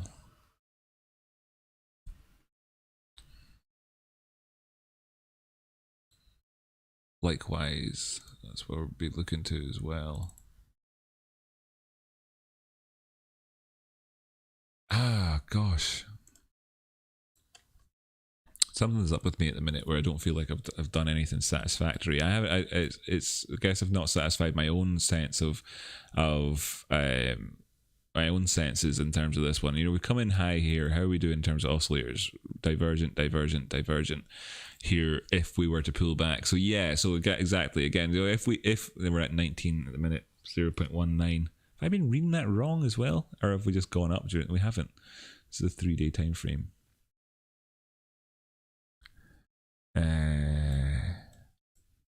Doing well. Divergent, of course. Made it the whole way up here without that divergence so badly, though. You know what? I wouldn't be surprised at all to see a pullback at this point here, just a healthy one. Wouldn't be surprised at all, but also we would be fairly surprised if we actually made it down to that 17.1 area without, you know, it being a sort of scary looking one for folk. Just, you know, in terms of the small term time frames, this is just a 50-minute time frame, but staying above 18.6, you know, 0.018.6 is going to be, you know, the key area for us. Couple of reasons for that. As you can see, that's where our previous low was over there, as well. If we want to prevent these strings from crossing over, which they very much could, you know, slight downward movement on the 8 period, you know, that's nothing at the minute, then that could obviously pull it down the way and see that happening. So if we take out this area at 18.6, 18.7 or so, then I would probably expect to move back down towards 18, you know, 0.018 for the curious, where we find this clear horizontal level for us to be aware of on the charts just there. That's like what you would expect if we you know, this is what it looks like it wants to do right now, providing that it's able to take out 18.6. You know, if it doesn't, then cool. So that's your sort of risk management zone. Obviously overall this has been kind of bullish in a sense, so you've got like a fairly low risk trade for you there if you're looking for any of those other targets we already spoke about. For instance, if you're going up towards 20, etc., it's possible to get these targets here with a 5-to-1 risk reward where you're actually encapsulating, you know, this area where you could break down to. It's not an ideal trade, but you know, it's an option. I'd rather not take it myself. I'd rather trade off of something like that horizontal there. That's a significant area, as you can see. Yeah, it's doing really well. Sorry. Anyway, let's just catch up with the chat. Yeah, hopefully it can trade for a while before breaking out to its all-time highs. Yeah, I think you already said it all, John Torpy, to be honest with you there. You're talking Eth or Vet, Kenny Flatten. As far as the long term goes, Kenny Flatten says, do you expect it to hit the 236 before it hits its all-time high? do you expect it to hit the 236 before it hits its all-time high? That's a different question with regards to this. It depends. When you say the 236 again, I suppose you're talking about the same Fibonacci retracement, right? So if you were talking about the same one, then it's already at the 618. I wouldn't expect it to pull all the way back down to the 236 of that same Fibonacci at that point, because on anything, let's just talk about it here in terms of this one. Of the same Fibonacci, just to put things into context, because you're talking about context here. If that's your all-time highs to all-time lows, the 236 is all the way down there at 0.00293552. Am I on the right chart right now? Yeah, VET USD. I keep reading this wrong. All the way down there at that price point. And if you then take another Fibonacci from where we are up to here, up towards the actual previous highs, then you're talking about coming all the way down, past the 618, of a retracement down the way here. This would be very bad for the price action. Now, of course, in terms of the grand scheme of things, it could just simply keep going on. That was from a log perspective. From a non-log perspective, let me just change this. Well, actually, no, this is fine. It reverts itself to linear, I think, when you do that. Then coming back down towards the 6. It's the same thing. You'd be taking out the structure in terms of expectations. I wouldn't expect it to hit the 236 before going on. But then again, you're talking about all-time highs. All-time highs are all the way up there at 28. No. God, what a difficult question to ask. I mean, it's the in terms of whether or not you would have taken profit on either of those moves before it actually happened. Yes, you would have already have taken profit on both of them. So it's not going to go towards the 236 before you've already closed your trade, and it's not going to go to the all-time highs before you've already closed your trade. Most likely, given the way that we're talking about things here, for instance, the all-time highs is currently up, an additional 54%. You probably would be trading to a specific level, and likewise the 236 down below from roughly in this area down to the 236. That's a 55% drop off, and if you were working in terms of like that being against you as well, you wouldn't hold on to a position either with regards to that one. Anyway, whatever. High card Jesus, what a name. Nice to have you here. Just took a significant diving. What did? What did? Let me just look up. Bitcoin, cool. Bitcoin's down $300. Ethereum's down $15. Excellent. Excellent for in terms of health and what we're looking at here overall. This is the 24-hour time frame, so it's not like, a massive change of things. You can see we've come all the way down towards that 56-period simple moving average. If we don't move beyond that, then ain't nothing happened, you could say, from a moving average perspective, an exponential moving average perspective. From a Fibonacci perspective, taking our previous lows and drawing them up the way, then below, as long as we're above $728 as well, you haven't got anything happen. Now, if we do close below that area, there's an 80% chance, if we do open and close here, the 50-minute time frame, so say in an hour we're down below that area, then you're looking down to 382. I already had a wedge drawn in here somewhere though, didn't I, on Ethereum for the crack? Or was that on Bitcoin? Was that on Ethereum or Bitcoin? Today's one of these days where my memory doesn't function as well as I would like it to. Okay, cool. So we're down at the bottom end of that wedge. Was there not a really small term? Whatever, we just come down to here. So we're trading within the realms of expectation. This was drawn in log or something, I guess, because it must have lined up better earlier on. I don't know. Maybe we break out of it. Volume kind of going up the way. That'd be nice to see if it did happen for as a measured move. Then you're looking as a target, by the way, at 681. That would offer up a really nice rebuy, $50 off from where the current prices are, giving you a significant discount. I don't see that. There's an office building and a Chase Bank across the street. Laughing my file. Anyone else watching the window across the street hoping for a ghost or a naked lady? Yeah, over there. By the way, I've seen some very, very interesting things in those windows across the road. Very interesting things in them. To be honest, having lived here for quite a while, I suppose a lot of people probably have seen some very interesting things looking back the way. Whatever. Blame that on my ex-girlfriends, but I've seen some very interesting things across there. Ghosts, not so much. Porn shoots. Saw one of them one time. High card Jesus, we get in the rolling hills. Wait, I'm crying. Keep going, Kenny. The world is inside you. Trading will tear away any illusions people have of themselves, their abilities. You're too long down the road of learning for me to tell you this, and I'm too long in the tooth to be saying it. But you'll be glad you went through it when you're out the other end. How about that for some inspirational stuff? Cheers for saying that. By the way, Jamie Tradespotting. The Mexican Kitchen, glad to have you here. Yeah, man, the new Bretton Woods and IMF meetings lean towards cyber pandemia. Apparently, they'll cut off internet and electricity for some time. We've been advised to keep candles and canned food. Oh my God, are you serious? Wow. Nice to have you here, by the way, Michael John Scott. Rocky, I'm total covered in dirt. Serves me right for driving down too many rabbit holes. XRP currently dropping even more dramatically. Oh, quality. Let's just tune in with XRP. Suppose I'm a little bit sort of scatterbrained in today's episode in terms of my structure. Normally I have them more normally in more. It's a Monday. We'll forgive it. We'll call it the Monday Blues. Ba-da-ba-da-dum. Da-ba-da-dum. So we were joking last week about how this has been manipulated all the way down and everything else, as much as it's been manipulated towards the top side, and how great it is for trading stuff that's so, like, you know, heavily manipulated. Lots of jokes and everything involved here, of course.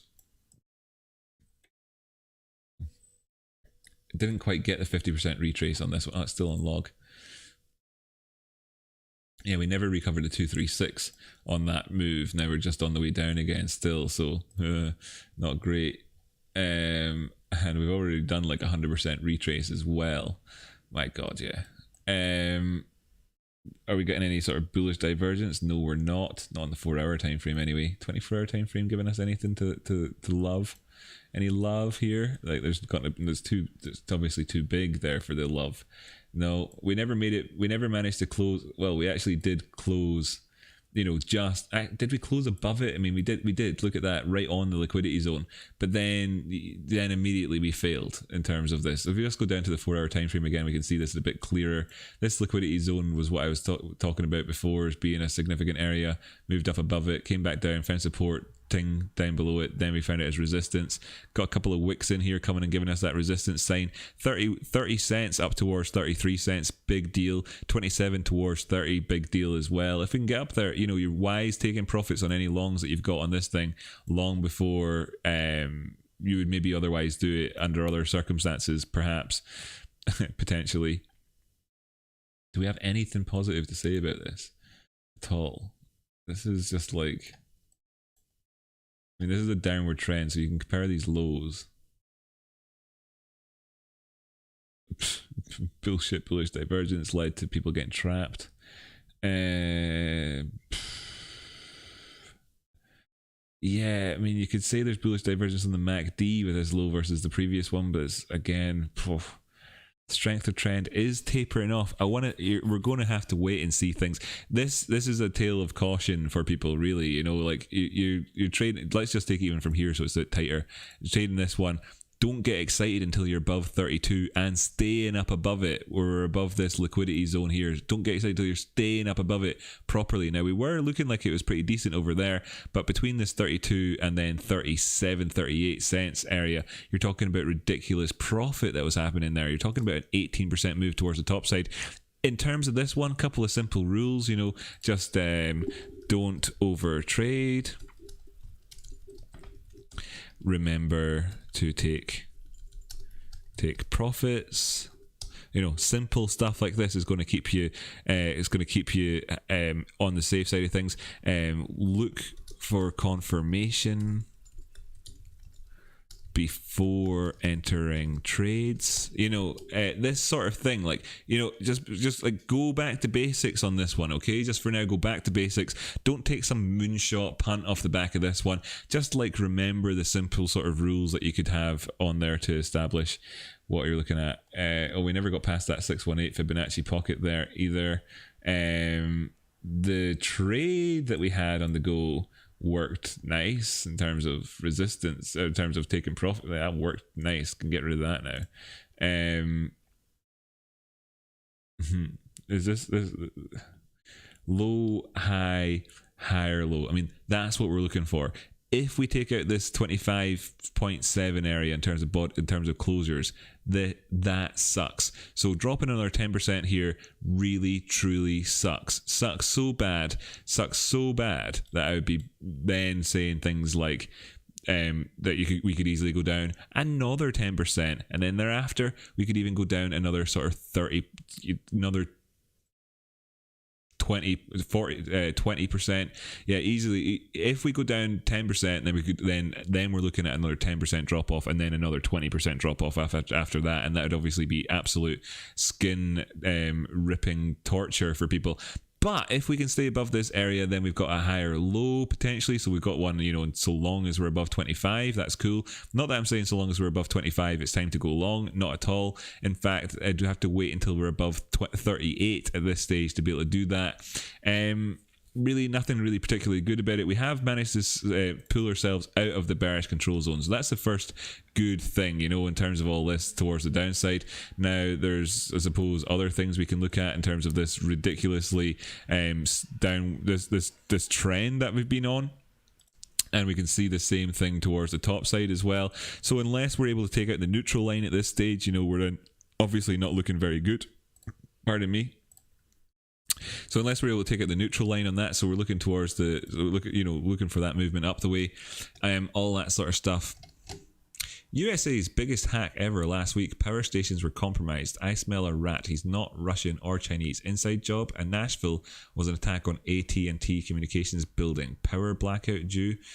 It's all so messed up. So messed up. Nice to have you here, Nick Osberg. How are you doing? How low do you think XRP will go? Well, let me just tell you, if it goes down 10%, then we're looking at an additional drop off to 10%. If it goes, and then at that stage, it's very much all eyes on another drop down, another 10% thereafter for your next area of potential support. 20% thereafter, right? 20%. From that point, of course, all of this, in terms of percentages, that's adding up, right? So you go down 10%, clean slate, another 10%, clean slate, another 20%, right? So in terms of trading, you always want to be thinking about things in terms of percentages, which is why it is good to have the charts on log and all the rest of it. Then you're looking down thereafter, then do all of that, then it's that headline from before, and 11 cents is on the cards. Now I don't want to say that that's necessarily going to happen, but you start seeing things like actually getting delisted from. Now I don't actually expect this to get delisted from exchanges. I'm not expecting it to happen. I think with all their billions and monies, they'll probably be able to buy their way into everything happy enough. But I just if those things do start happening and XRP becomes the Lehman Brothers, right? Where nobody expected Lehman Brothers to do it, but what if Coinbase people and all the rest of it turn around to garlic bread and say, we have to throw somebody under the bus over all this SEC crap, and it's you, then not good, right? And that would be your sort of 11 cents moment coming right up at that point. That's sort of another 60% off from where we are right now. Not 60%, another 3/4 off the price. I mean, I don't want to talk about, I mean, how low can it go? Let's just do first things first, right? Can we stay above 25.6? Yeah, cool. So see everybody chatting in there. That's cool. MGS, I follow a YouTube channel called Dutch Signs. He's an earthquake expert, has proof there are man-made quakes near volcanoes and power stations.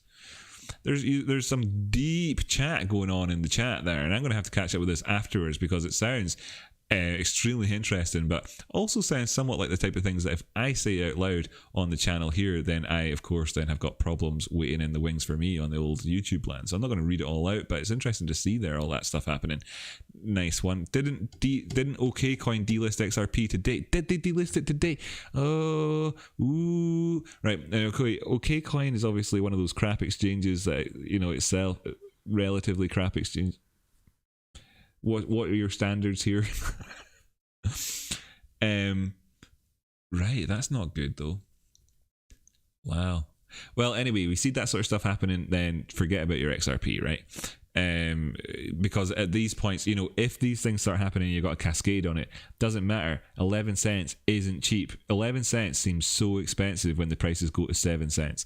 And see, when the prices go from 7 cents down to 3 cents, 7 cents seems so expensive that 11 cents is completely mind-blowingly expensive, right? And then say if they go down to 3 cents and drop down to 2, then 3 cents suddenly seems extreme. You know what I'm saying? So this just gets exponentially worse as the prices go down, because they go down in absolute values, but of course every number down is a much bigger percentage drop off from the previous one. Just think about it in terms of going from 20 cents down to 10 cents is 10 cents of absolute value change, and that's 50%. In terms of going from 10 cents down to 5 cents, that's 5 cents of absolute value change with a 50% drop off. So you're twice as bad at that point. So every time it goes down, we're talking here really low numbers anyway to begin with. So really just want to just say be cautious. I'm going to actually have to take a look at Chainlink, and right, keep chatting everybody.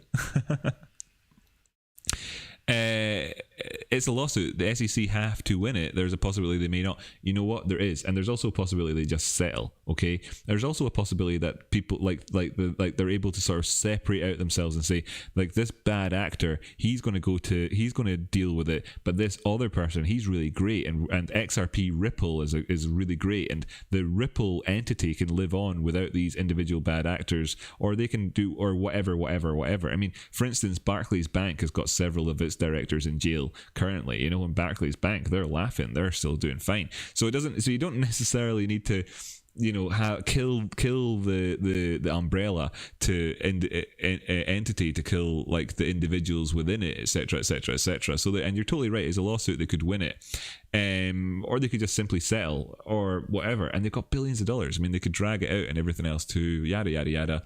It's something that's coming from a government body though, so it makes it a little bit more difficult, because obviously they've got the referees on site to begin with. Be careful, everybody be careful with this one. I've already told you, movements towards the top side, you can get very, very big movements up the way. 3 cents up the way at the minute would be more than 10% move up the way, and that would only take you back to 30 cents. If you did that and then you did another 3 cents thereafter, then of course that's 6 cents up from where we are now, which is huge in terms of percentages, and you'd be crazy not to take some of your profit. Now, even if you're currently in a position, you know where you're underwater, that's really tough listening. That's really, really tough listening, and I appreciate that. Okay, I really do.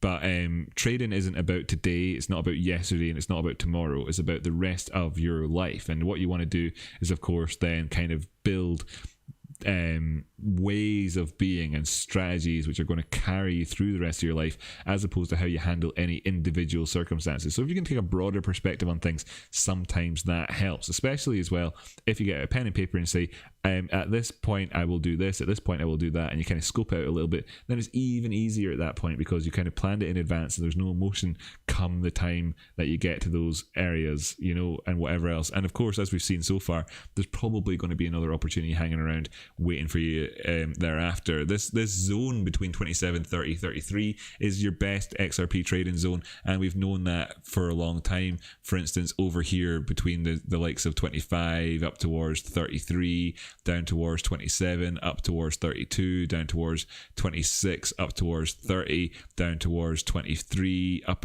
We've had in terms of Ripple really good zones here. Now that, of course, in terms of like going into a massive upward rise, that's great and everything like that, and that's a conversation for another day, or perhaps another moment in time. We've already done all of the short-end moves that you could have wanted to have added off the back of this crud over here. Let's just extend this out the way instead of going like that. And let's say, yeah, cool, so we've already done all of the moves, so yeah, you could be positive. That's why I'm looking over here and saying we need to stay above that 25.6 area. Covered that one. I'm going to have to do Chainlink, I'm going to have to do Tezos, by the way.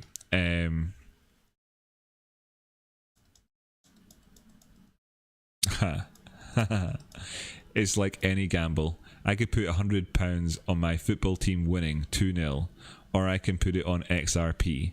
The way my team's playing, XRP is better, lol. You know what? I'm with you on that one. Let's hope they turn their fortunes around, eh? Let's hope they do. Let's hope they do. Regardless of what football team they're let's hope it. But I know who you're not talking about anyway. That's for sure. Right, so just then let me just tick this off, because how long are we into this stream as well? I'm going to have to get some sort of sense of perspective here on this one. We're an hour and 21 minutes in. Cool. I want to get to the point where I feel like I can wrap up the stream in the next sort of 10-15 minutes, okay? And catch up with the chat and whatever else. So I need to do some actual TA again on some of these coins that we've been looking that we do on a daily basis. This is Chainlink that we're looking at right now here. This is a linear chart on Chainlink. Of course, we put it on log, then you see that the background there's a rising broadening wedge, and it flicks over and becomes a channel. It's quite a beautiful animation that I'm doing here. Disney would be proud. But you can see here in terms of the structure, gosh darn it, in terms of the structure that we're talking about here, we're neither or. You know, we didn't actually come all the way back down to the full measured move off the back of a broadening wedge. If it is a sort of like channel and this is a trend reversal move, that's obviously kind of neither nor situation, because what we see is an instant rejection from these lows down there at $8, climbed right the way back up, made it put past this liquidity zone, retested it, came down, stayed above the 382, having broken past the 236 again, you know, moved towards the top side and coming back in and challenging it right here at the 618 golden pocket at $12.48. Now what we need to see happen in the sort of broad perspective for Chainlink is to take out the $13 areas again. There's this area in here at $13.56. Now we haven't quite managed to make it there just now, and it still remains a profit taking target up above our heads. But what we need to do is break in first, of course, past the 1270 area, just in terms of this time frame here that we're looking at, jump up towards the 24-hour time frame to kind of give us a broader perspective on it and say, as you can see, we're below the 618 in here at $12.48. Obviously haven't come in here and done a golden pocket retrace and all that sort of crap, but what we need to do is move up above 1270, etc. on the daily basis and not go back down it in this sort of really weak way that we've been doing recently. We have this low coming in here following on from that previous low, bringing up the oscillators down below. You can see then I look down here that this area at the bottom looks like it's bullishly divergent if you were to consider this to be a double bottom area between the sort of the days of the 23rd, 24th and then 26th and 27th, with that area in between. And you maybe look at that and say that that's a good sign, positive, yada yada. But going back up the way in terms of the RSI and whatever else, this isn't bullishly divergent overall. This is just been a downward trend effort for us, and we can do the same thing that we did elsewhere by drawing in that line towards the downside and of course this line along the top side. And we know that of course well, there's a couple of ways of looking at this, but if we were to look at this in terms of this being like a wedge of sorts, breaking up above the neutral line right now could serve to be very positive for us, and that it all ties in together with that 1277. But really, let's be honest, it's that $13.50 area that we really need to break. We need to take out our previous high, which is in here in the sort of the period flowing from the 16th of December up to the 20th of December, where we had those bodies closing. You can see the doji candle here in the Simonin versus Bogdanov battle there that happened. Lols to anybody who's seen that. And then of course we could be then of course moving past that, having broken the structure of this downward trend. Until such times as we've done that, everything else is just simply lower lows, lower highs, etc all along the way. So let's just see, all along the watchtower I should say, but let's just try and get past that zone right now. As we can see in terms of the 24-hour time frame, we are starting to get an upward curve on the yellow exponential 8-period exponential moving average. We want to see that happening across the board, and what we actually have is the saving grace, is not the saving grace, but what we want to see happening in the next few days as well is moving past these zones, the 1270 for instance that we've been talking about, banging on about, getting past where that golden pocket would be. If you just give me a second, I'll oblige your senses by sticking that in there so you can see where the golden pocket comes in at. We need to get past this at 1277 where the golden pocket is here. You might not be able to see it so clearly. Let me just make it so you can see it so it's a bit clearer, I guess. Whatever, we need to get past this green line on the charts here so that we can start feeling good, because otherwise what we're going to see happening is of course a cross between the 36-period exponential moving average and the 56-period moving average. Now of course those numbers could fairly well just easily be arbitrary ones, but what we're really essentially saying is that while we've had numerous crosses towards the downside of the moving averages, that we've been moving towards the price action itself has recently started to begin to move towards the top side before we've actually crossed them all over the way badly, bringing up the moving average options here for me, so I can stick a couple extra ones on here. You can see that with regards to where the 200 simple is here on the daily time frame, that we came down here and tested it several times without actually breaking it, and that was healthy to see having happened, having not actually come down and tested the 200 simple since we actually had this, well, you know, post near death cross scenario turning out there in April, but actually since we broke through it back there in that bullishness of early April after this lovely symmetrical triangle breakout, we didn't come back down and test the 200. In fact, it took us a fair enough time really to come back down and test the 50, taken until June, but then subsequently we've tested it numerous times, of course, you know, and broken back down below it, then broken up above it, yada yada, all the way up to where we find ourselves recently, having gone through this period of pain here in a big retrace. And during this retrace, we've seen money flowing out of alts and into Bitcoin, and of course then some people saying to themselves, I'm going to take profit on my link during this period over there and this period over there, after our all-time highs, for instance, and all the rest of it. Then when we came up here and did this retrace up towards the 1585 area and moved into Bitcoin, and it's not flowing back in the way yet. If we did see some negativity in the Bitcoin market, I think it would be very, very positive actually overall for the likes of Chainlink and the rest of them, the ones that have got a degree of strength outside of these zones. But really, just to narrow it down again, we really need to get past 1277. Doing so puts us in line to get up to $13, where the 50 simple is currently residing. Taking out the 50 simple then does lead towards the potential for us going up the way. And as you can see, if I were to draw on a Fibonacci retracement from the high of the previous local high down to this low here, and I know things are getting rather crazy in terms of okay, let's just undo that because there's far too much noise in the chart.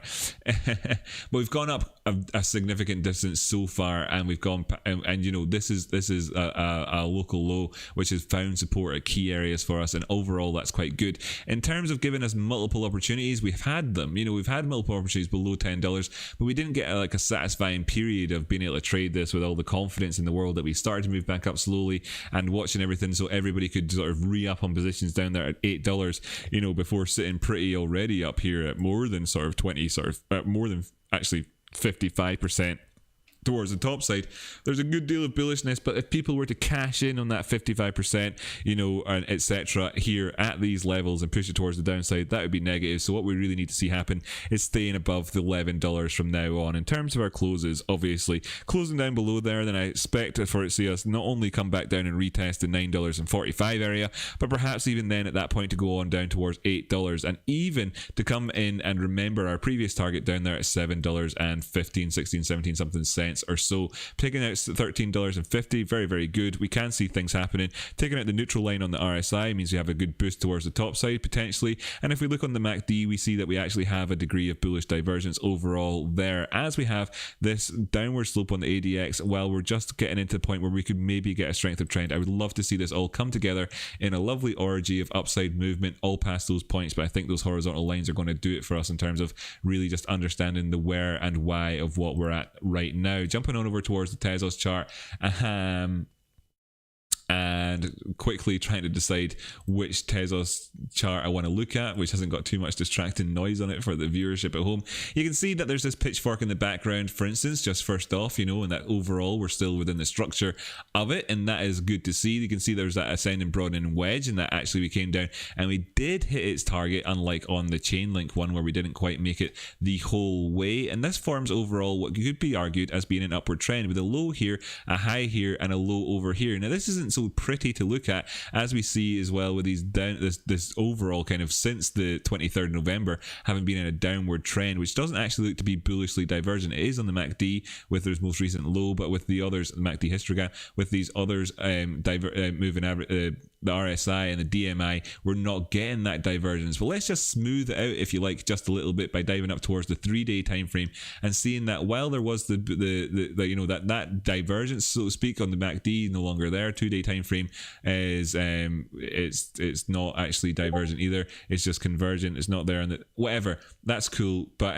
that's right. Actually, just going to leave on the 3-day time frame to talk about the key areas for us, because it's the same story we've really had in mind for the last wee while. 222, very, very, very, very key for us. We need to move above the 222 area and take out our moving averages. Here in the larger term time frames, you can see that we're very much below all of the major moving averages. Maybe you can't see that. If I just hide the drawings for now, then you can see that we're below all of the atomic numbers, you know, and we're below the 50 simple period moving average as well, which is actually quite a shock for Tezos, because we've really spent the majority of its lifetime living in a bullish stance with regards to this one. So below the 50 period moving average, of course, there isn't actually a 200 in terms of the history of this particular chart for us to look at. In terms of the 3-day time frame, you know, we're below the 50 simple as well on that one. The 2-day time frame, you can see the same sort of scenario, but eventually actually here in the 2-day time frame, we get the emergence of a 200 simple period moving average, and we can see that this is actually just death crossed, and we've retested these averages since during this period here in this flux. Now going on down the way, now this is the negative story. We've retested them. If we continue on this road, then of course things just look down the way. What with this low coming in here as an equal low over here on the 2-day time frame, you know, as opposed to over here on, no, actually exactly the same there on the 1-day time frame, coming in with an equal low here, and you can see that on the MACD that we're very much bullishly divergent, and on the RSI bullishly divergent, etc. Class B, because it's just, you know, an equal low, essentially a double bottom, but that's nice to have a double bottom that's come in with divergence. And let me just check this here, and it isn't on the daily time frame on the MACD. It isn't. Yeah, it is on the RSI just slightly. So we have that kind of the 2-day time frame saying be patient on this one. Be patient to you. If we make it back up above the 223 zone, then the chances of us going on for another 10% rise towards the top side are very, very, very, very good. And there's a nice low risk trade-in move to be had anywhere in here, depending on how you decide to trade this one. And of course, you know, just bearing in mind that 188 is definitely going to be an Alamo for us. There's no point in holding on to longs past that 188 zone unless, you know, you've got something else in mind other than what we're seeing on the charts here, because going down past that zone is taking out these lows, and it's just kind of undoing all of the goodness that we have right there, and it'd be putting us into a position where it'd be undeniable that we've been in yet a continued downward trend since August, and that would be of course negative for us. So we can hopefully avoid that scenario happening, especially, you know, staying above the 186 right now, but staying above $2 is going to be key for us, just in terms of the short to medium term here. We're seeing a bit of a rejection on this one as we come up past the moving averages, getting rejected off the 50 simple period in terms of the daily time frame. Not really that big a deal considering the amount of the gravity that it would really, you know, taking this area back out again would represent for us in a number of ways, no least of which currently, you know, right now we're above, well actually least of which I'll say, least of which currently we're above our previous low in here on the 11th of December, but then taking out that area puts us right in line to be taking out the highs that we had on the 15th of December. Taking that price out at 237 is going to be very, very beneficial for any sort of trajectory beyond you know, the current points. As you can see structurally, you know, in terms of the 222 area, there isn't a great deal in there, but we already know that going past 222, when you kind of go back the way, that's where we found all of this inflection at, in this zone over here. So we already know that, so that's good. So that's what we want to see happen. Otherwise, what we're looking at is just the same scenario as what we've been in, because this has been a downward trend for since, you know, like we've talked about since that day over there. I can't actually see it because I've covered up the chart. Go away. Since that day over there on the 25th of November, yeah, so since back over there, since just before my birthday, essentially, we've been in this shape. But what we also have, this is logarithmic. Yes, didn't make any difference doing that. It's kind of embarrassing when you do that sort of thing, to be honest. Yeah, I want to form this into a wedge, but that's going to be me imposing my own personal bias on this. This could be the sort of the general structure that we're talking about, though. Breaking past that, again, I can't take my eyes. It's 222.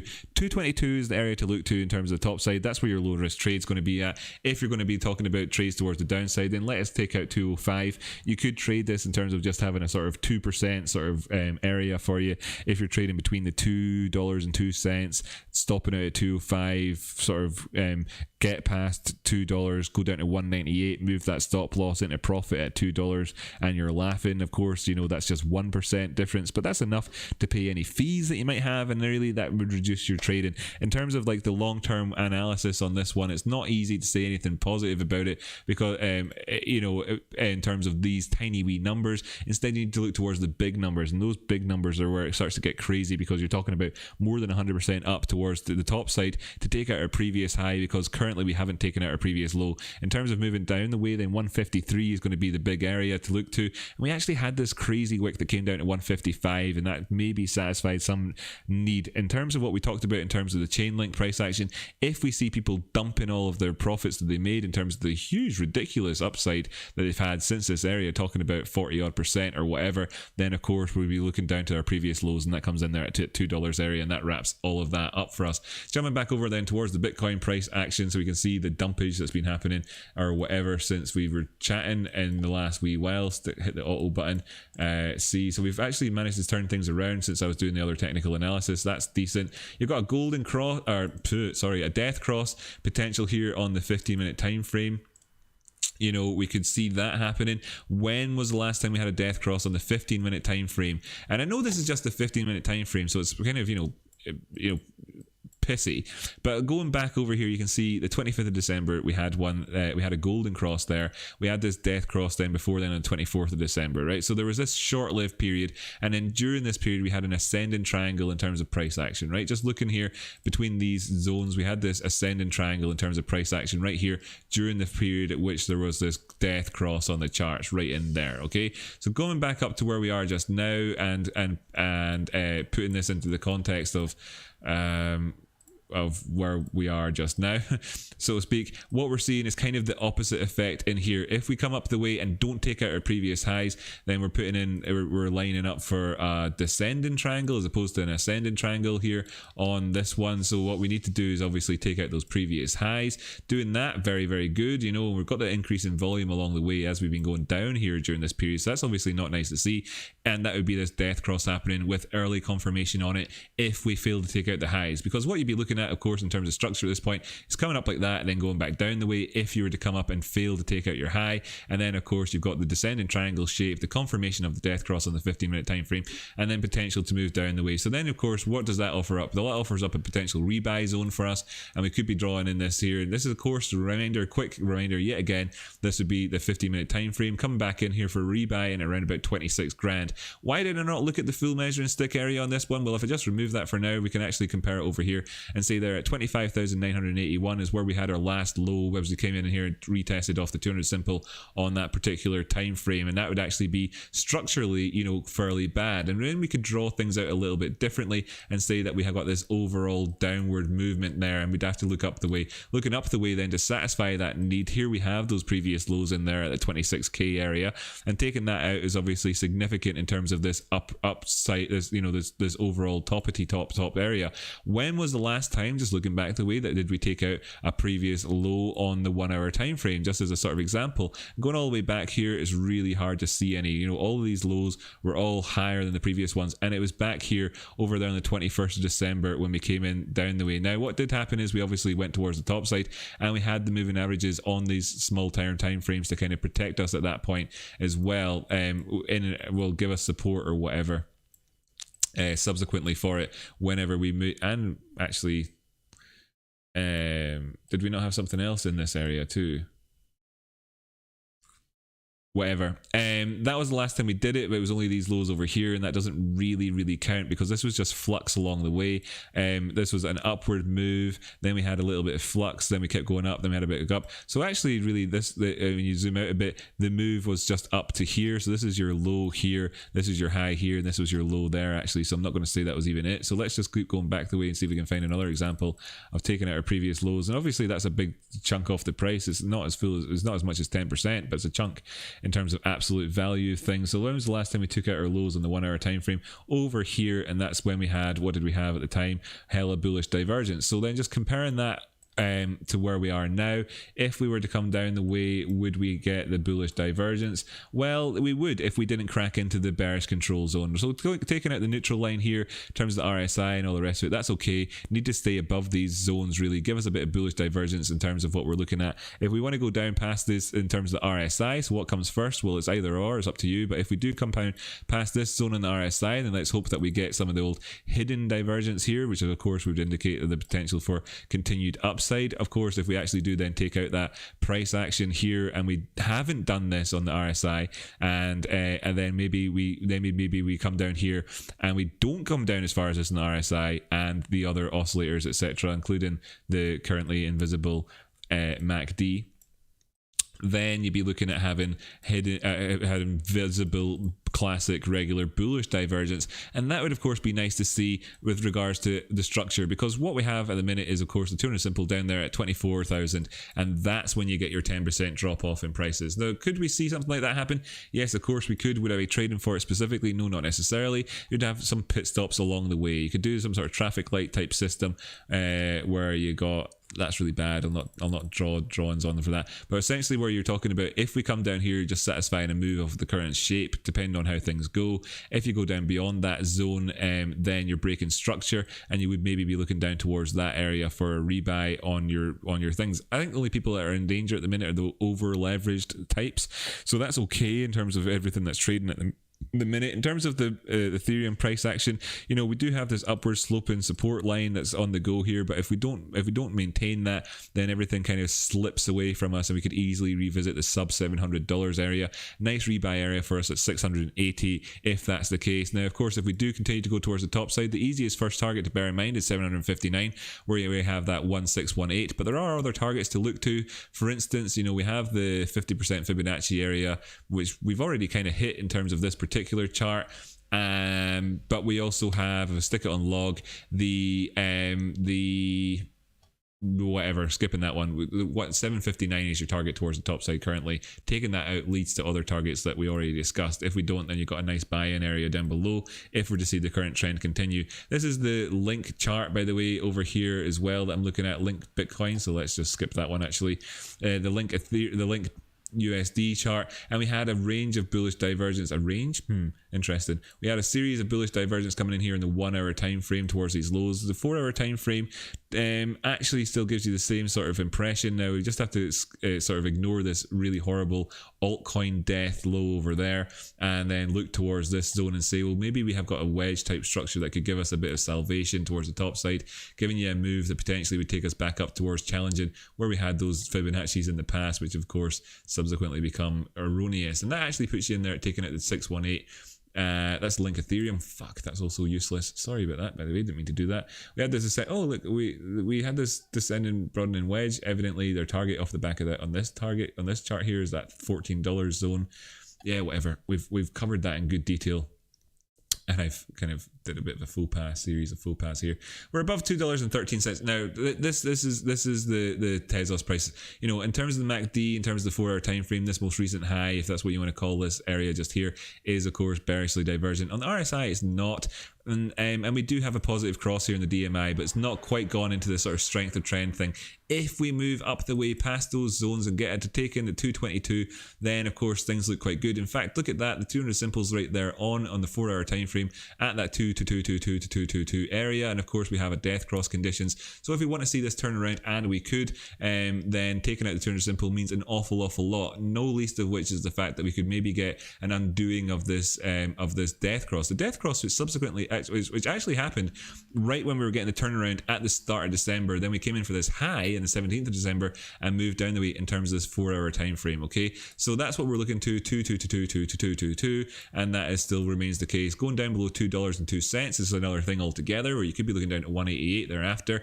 That does represent a near enough 10% drop off in price. Well, actually it's about 7%, whatever. It's good enough in terms of trading, in terms of your risk to reward, but you'd have to be quite tight on yourself. And in those instances, well, I'm not a financial advisor, none of what I say is financial advice. I'd probably be looking at around about 1%, topping it around about 205 towards the top side if that were the case, because it's just not worth the risk after that point. But then if we go up, and that's in terms of shorting it, but then in terms of the upside potential on the daily time frame, if we're able to take out those lower term time frame targets, such as of course the 50 simple here on the daily time frame at 22222, it will be of no surprise then for you to see, if I go over towards the 6 hour time frame, that we've got this this sandwich happening around about. And I don't often go to the 6 hour time frame, but it's just the moving averages themselves are making the maths fairly obvious that of course we've got the 200 simple here in there at 2222222 on the 6 hour time frame, and we're sandwiched between the two of them at the minute, and that's what we're looking to overall. Right, going to catch up with the chat. I've kind of covered everything off and just given everything as a summary.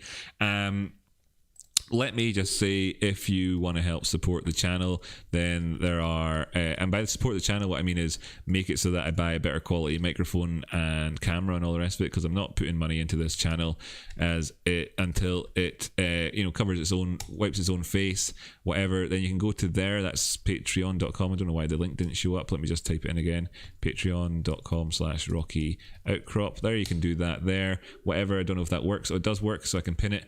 And then there are also various ways to support in the description. Nice one, right? So I'll just pin that as well. No, I don't want to replace the pinned one. So there we go, that's where we are. See, right, cool. Keeps your chicken warm and your computer cold. Oh, the KFC console, that's what you're talking about. That's so quality. KFC is incredible, especially when food is piping hot. Oh god, it's good. There's that gravy bucket thing. Now, of course, the wee gimmicky spout on the end of it, whatever, makes no difference to me. You pour it on, you don't pour it on. Don't need a spout to do it. But the gravy's always been good at KFC, right? And yeah, so that's great. My highlight today was using my crypto card tonight in KFC drive-through and getting 2% cash back. Tell me, K-Doc, did you go for the Christmas gravy bucket? And if you did you choose to have hot wings or mini fillets? I'm curious. Really good, decent. The deals on KFC aren't like they were back in the early noughties. Of course, we know that already. But that's the best deal I've seen for a wee while, other than their special deals. Oh god, it's pretty hard not to go chicken crazy on those Thursdays when they were doing the buckets for like a couple of, I don't know what it was, like £6 for like 100,000 pieces of chicken. I bought that a lot. I mean, yeah, whatever. I mean, it's not exactly expensive food in the first place, but oh my god, when they make it so that you can't say no, when it gets to the point where you're like, do I go and cook, or do I just spend money on having somebody else fry some chicken for me? I mean, it's a no-brainer, right? You're going for the KFC. That reminds me, Rocky, stick some of the irrelevant James on the end of the stream. Maybe I'm not waving, I'm drowning. Oh, good one. I'll do that. That's cool. Good idea. See their new console. Oh yeah, I'll not get sued by them too as well. That's quality. Or any mini fillets for the win. Nah, I knew it. Yeah, it's the better deal if you're looking at the maths, by the way, too. But yeah, they're nicer for the dipping in the thingy. Whip 2k subs before the end of the year. Yeah, I'd lost all faith. I'll be honest with you, everybody. I'd lost faith in the ability to get to 2k subs. I have to admit, I really did. When I drew on the 2k September logo on the charts there, back in September, saying let's go for 2k, and then it took an additional number of months to get that final 100 subscribers, I really did lose a good degree of faith. But there we go, 2k subs. It is incredible. Thank you so much, Artie. Thank you so much, Kevin. Thank you so much to everybody. In fact, every single last one of you is out there. You know yourself who you all are. You're all of you, and I appreciate it. I appreciate it an awful lot. You've got us to this point here, so we can actually start to look towards the future of the channel. And all that's good. We introduced a guy from Gambia to Popcorn Chicken. He had plucked and cooked every bit of chicken he had eaten until then. Couldn't believe his eyes. Yeah, he was a good guy. I'm trying to remember his name. Of course, he gave himself a fake name, like a lot of foreign people do. What's his name though? Anyway, can't remember his name. Badu, there you go. That was his name, Badu. There you go. Good guy. Called himself Flex. I have no patience for lots of prep before I eat. Nah, no way. God, hi Rocky. In late testing out the Magnus R cycles on TradingView on a whim. I think I like it. You think I like it? Let's stick some Magnus. Has it got it's got a registered, and it's got TM on there. That's hilarious, isn't it? Magnus. What's he got for us then? What's Magnus got for us?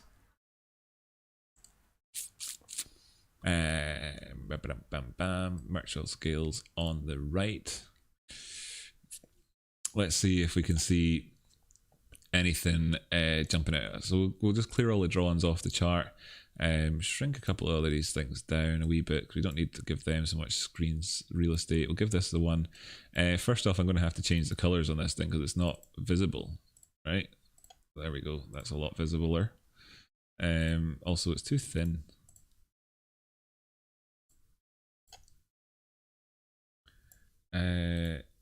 Is this a positive and negative line? If it is, then I'm going to make them. I'll make the plot blue like that. No, I'll make make that yellow. I'll make the plot white, and I'll make the other one yellow, since it seems to be positive, and I'll make this one pink.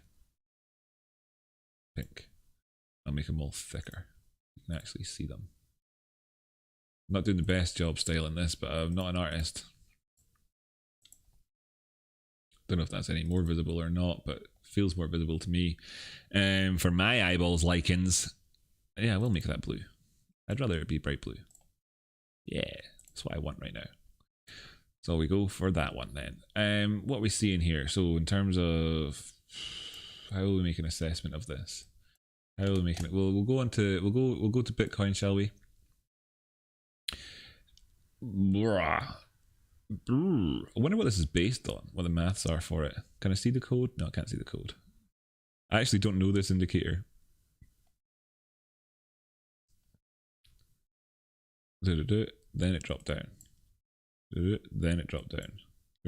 Okay, so the first thing I would say is that this seems to go, you know, sideways in this sort of is overbought territory quite a bit. When it cracks back down below overbought, though, then you can start to see that there would be a retrace. So here we got that retrace.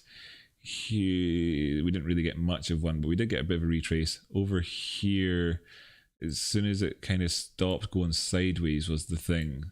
So if we see this stop going sideways, we kind of need this to keep going sideways within this. Where were the yellow lines at the time? Did they cross over as well at the same time? They did here. And they too late for the cross on that move. Yeah, too late for the cross. We missed that there. That's obviously February, March.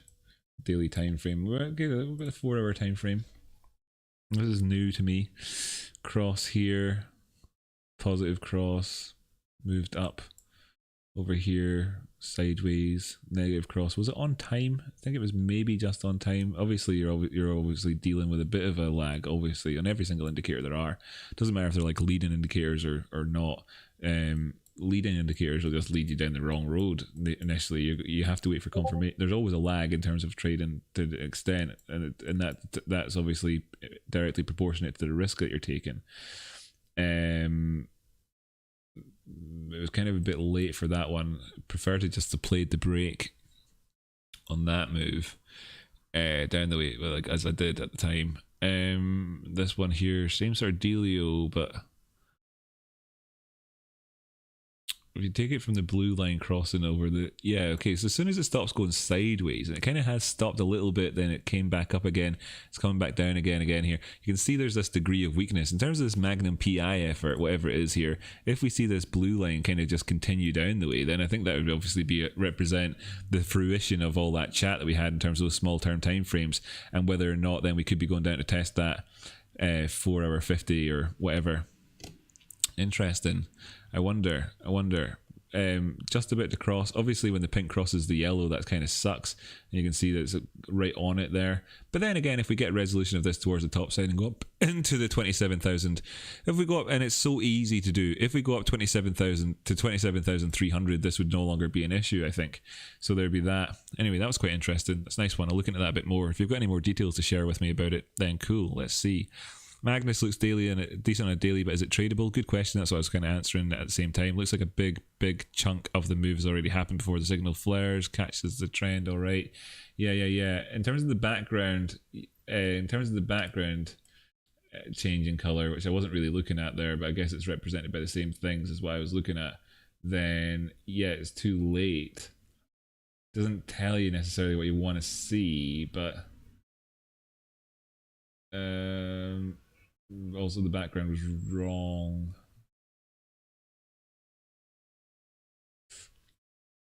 Interesting. As with anything, you need to combine it with other things to create an edge. Oh my god, he's destroying his charts in front of our very eyes. Yes, I am, my pretties. Cool. What else is the chat saying? You've got me, KDoc. Screw you, by the way, making me think about fix the ticket, Rocky, please. Oh, is it? Oh God, it's not working again, is it? Oh God. Gosh. How do we fix the ticker? How did I do it last time? I kind of had to hide the page.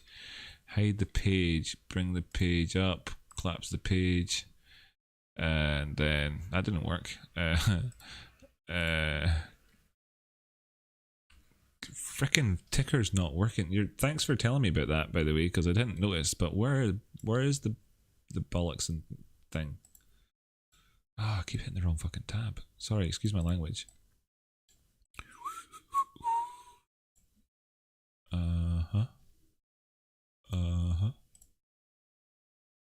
Is that the ticker? That's the ticker.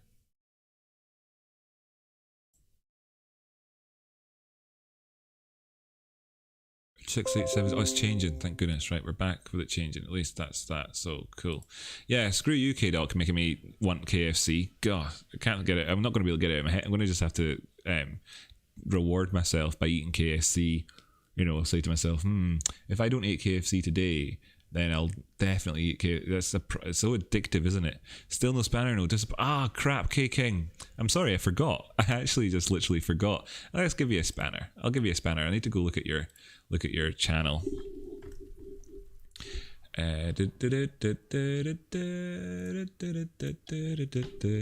YouTube.com, already on YouTube. What am I doing? K King 1367. Have I got that right? Is that the right number? Yeah, good. 1367. That's your channel. Copy doppy. Go to my thing. How do I do this again? Go over here, your channel. Manage videos. Where are we? There, settings. I reserve the right to change the moderators at any time. Blah blah blah. Of course, all the rest of it. Approved? No. Moderator? Yes. There you go. There you go, buddy. It's just, that's how much work it was. And I know that only took me like 30 seconds, but it was too many moving parts and I just kind of forgot to do it for too long. There. So where's the chat box gone? Oh, I'm all over the place today. I'm all over the place. Where's my chat box? Give me back my chat box. There we have it. Check it out. Say something. Biscuits. Now, biscuits are scones, right? That's basically what a biscuit is. For an American calls a biscuit a scone or a scone. Aye. Who says scone? I bet you don't say scone, do you, KDoc? I bet you don't say scone. It's a scone, isn't it? 10 pieces for 10 bucket during lockdown. Even the delivery guy's like, you having a party? It's like, no, I'm not having a party and I'm going to order more later. Back off. We introduced a guy from, yeah, we did do that. Looks like a big chunk of the move has already happened before the signal fires. Yeah, we talked about that. Normally these type of indicators go well with an EMA, but this one doesn't seem to give many signals. Perhaps how they constructed the histogram. Histogram? It's not got a histogram on it.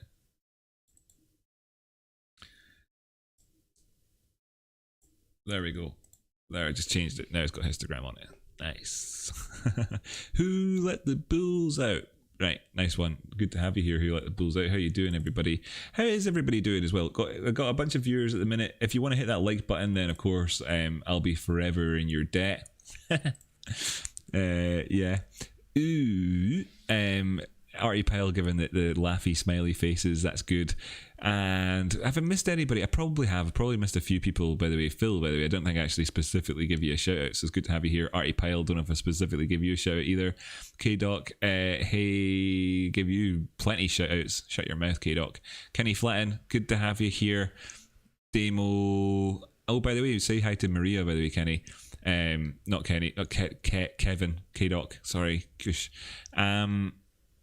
Michael John Scott was timed out by Nightbot for 5 seconds. What did you do wrong? I wonder what you did wrong.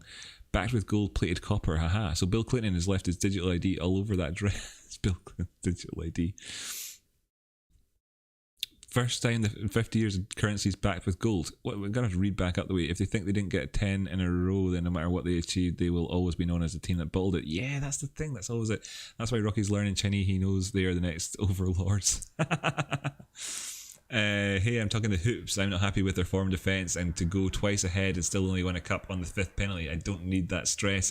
You know what? Actually, I really enjoyed that cup match. Right, I really, really enjoyed it. I know what you mean by the stress and everything else, but I really did enjoy that one. It was like, you know, that like the best Celtic match that I've ever been to was probably that the Spartak match. Remember?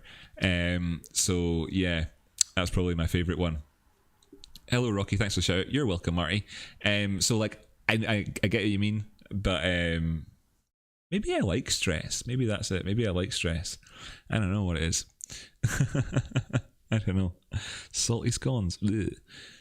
Don't want that.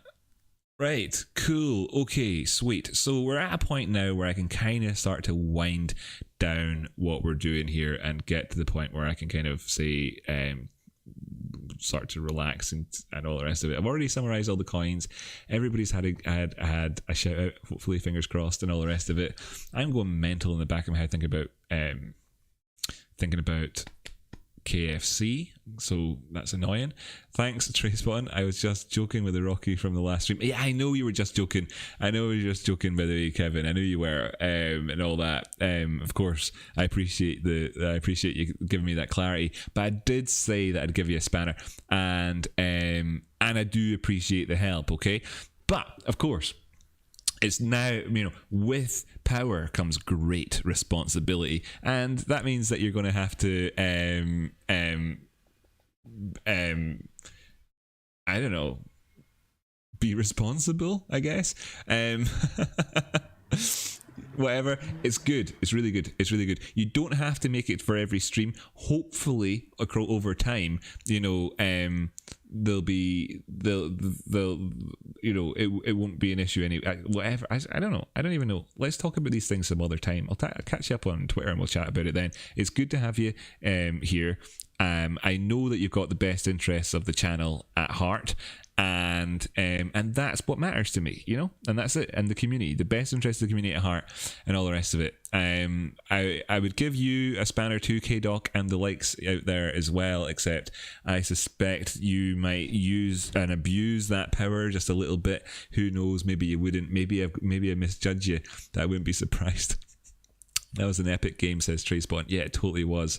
It totally was. It was the best game. It was just not the best game, but like, you know, just the sheer the when you get to the end of the game and you know you've won, you know, because you've had to live it, you've lived through it. It's like you've won the match, you know, you've worked for it and you've got there, and it was, and I don't know, there's something brilliant. Maybe it's growing up in Scotland and watching England fail at penalties, and then of course our 100% record in competitive matches with penalties now. Big lols about that one.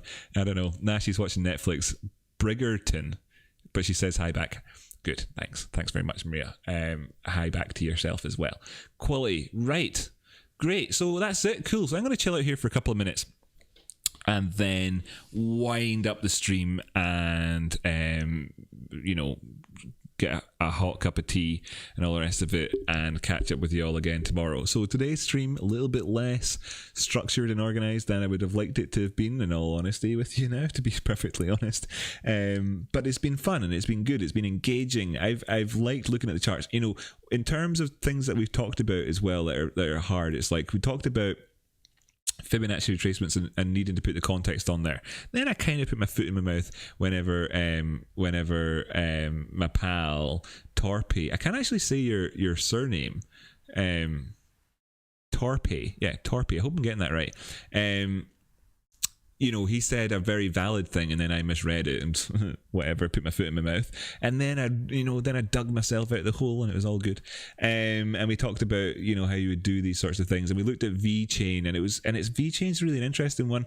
VeChain is like one of those coins that has got a really decent purpose to it, you know, just, you know, tracking stuff on the blockchain makes a lot of sense. Oh, we've moved up a bit. No, we haven't, not really. Sorry. Yeah, how's this thing look? Look at the spread here. So we're not close to crossing in terms of the pink and the yellow. Is there something to be said about that for this one? Obviously they can get close fairly quickly. Yeah, okay, so it starts going down, then that's when they're going to cross. What are these lines? I mean, what is it? What is it? Plot, background color, level, H lines, background.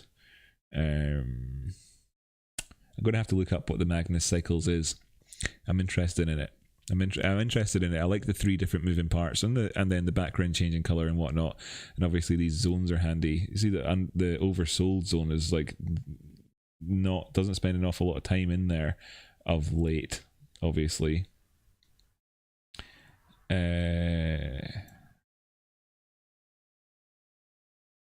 down that in terms of like just being a pure oversold overbought indicator, it does an okay job there. I mean, in like with comparison to the classic overbought oversold jobby of the RSI, in comparison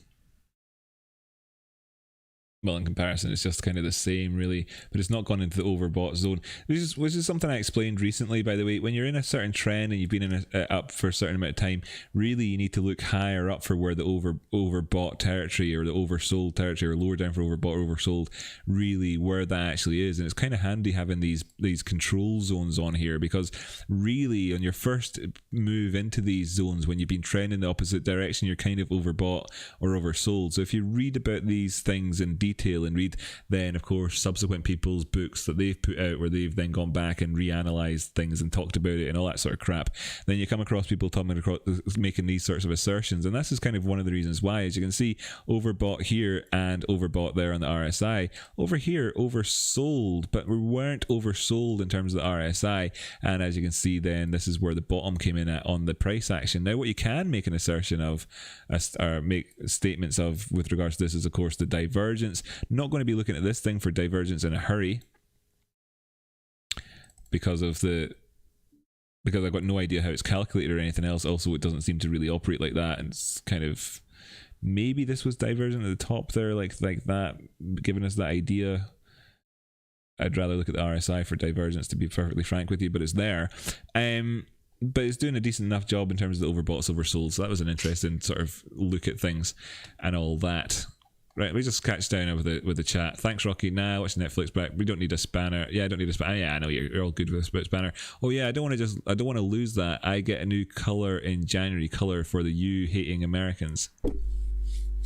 Bit confused by that one. K-Doc would be great at using the light and dark side of the spanner, but the little circle looks better. Right, cool. Okay. Live chat, so I'm not missing out on messages. Right, good. I've not missed any messages. We're at the kind of coming towards the end here. Nice stream. Thanks so much. Has been enjoyable. I've enjoyed it. Yes, we've covered a lot, talked about a lot of different stuff. Pointed someone in the direction of the educational videos. Chatted about certain things. By the way, as well, if you want to find me, I'm on library.tv, which is the fastest site in the world. No, it's not. Sometimes it's quite slow. But anyway, as you can see, I'm over here, so you can watch my videos, such as this fantastic one where Four Flies came along and did the TA for me. You might remember Four Flies. He did the TA for me one time. Go and play it. So fast. This library's like, you know, like whatever. But when it does get going, it's good. I like it. I like this site well enough. Whatever, maybe because I'm streaming it's not going to go fast anyway, but I've got all my videos on here now. What I'm going to do is, and look at some of these thumbnails, my god, doesn't matter how much effort you put into thumbnails. My beautiful thumbnails period was of course at the time when I got the least amount of subscribers on the channel. Look at that. Wow, blast off soon, link thingy. Wow, beautiful looking. Well, I like it anyway. Nice. Anyway, yeah, all my old videos are on there. So even though I make some of them members only and stuff like that, they're all on there. What am I going to do about that? Well, I don't know. I think I might actually just get rid of them all off of there as well. Put all of my educational videos onto the Patreon. Do it that way. That if seen other YouTubers do it, that's good. That'll speed up the process of getting the sort of the equipment better. When the equipment gets better, there'll be more people watching it, all that sort of stuff, and that'll speed up the process of me moving towards, you know, having an income which is somewhat, you know, comparable to the likes of what we see out there in the world. So just jump over here to Patreon so you can see the page. Obviously this is my page here. I guess this is somewhat behind the scenes. It's not what I wanted to look at, but you can see you've got 2 Patreons at the minute. The very generous Demo, and somebody else as well who I really should give a shout out to. In fact, I'll give a shout out to them now. Where are they? I don't know how you use this thing. Patrons? Relationship manager? Joel. Thanks so much, Joel. Massively appreciate that. But what I want to say is that at some point in the future, it is possible, right, with the quality of the content that I put out here, that I get to the stage where you know, 624 times 110, 624 times 110. There you go. Where Mitch Ray makes 624 times 110 is $68,640, right, per month from so do you think that maybe at some point in the future, $110 per month, £110 per month, 624 times that, $68,000 a month, where maybe with the quality of the technical analysis that I do tend to put out and the educational content, knowing for a fact that it's at least as good as the likes of Eric Crown, Mitch Ray, and all the other ones. As you can see, Coco jumping around in the background there, the little cat. Say hello to Coco if you like. There's the cat. Then is it possible for me to get to the point where I'm making $68,000 a month without ever actually having to put on a live trade myself? Maybe.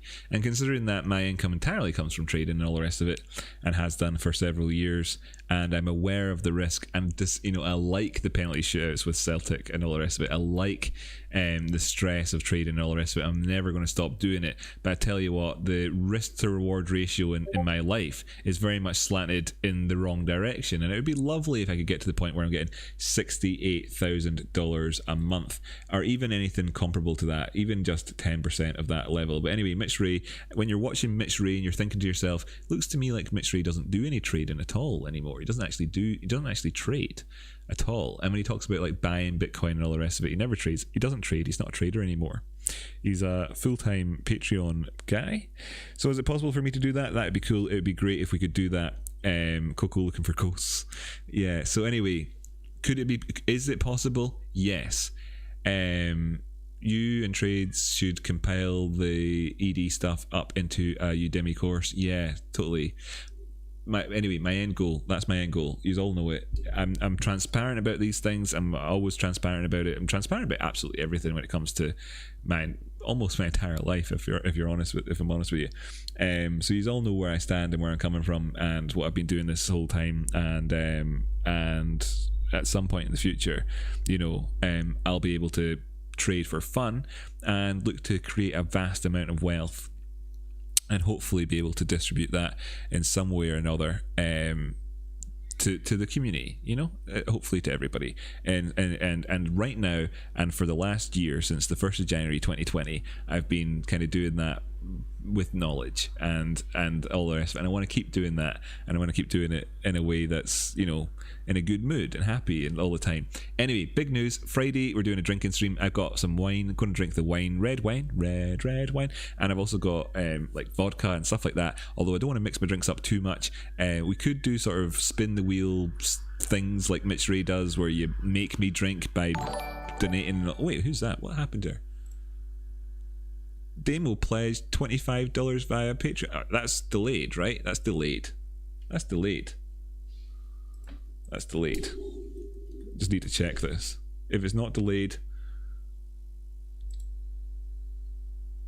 yeah. Anyway, if you want to be like Demo, that was weird, and do that massively, appreciate it. You head over towards patreon.com/RockyOutcrop. Now, of course, I'm not looking to make $68,000 a month right now.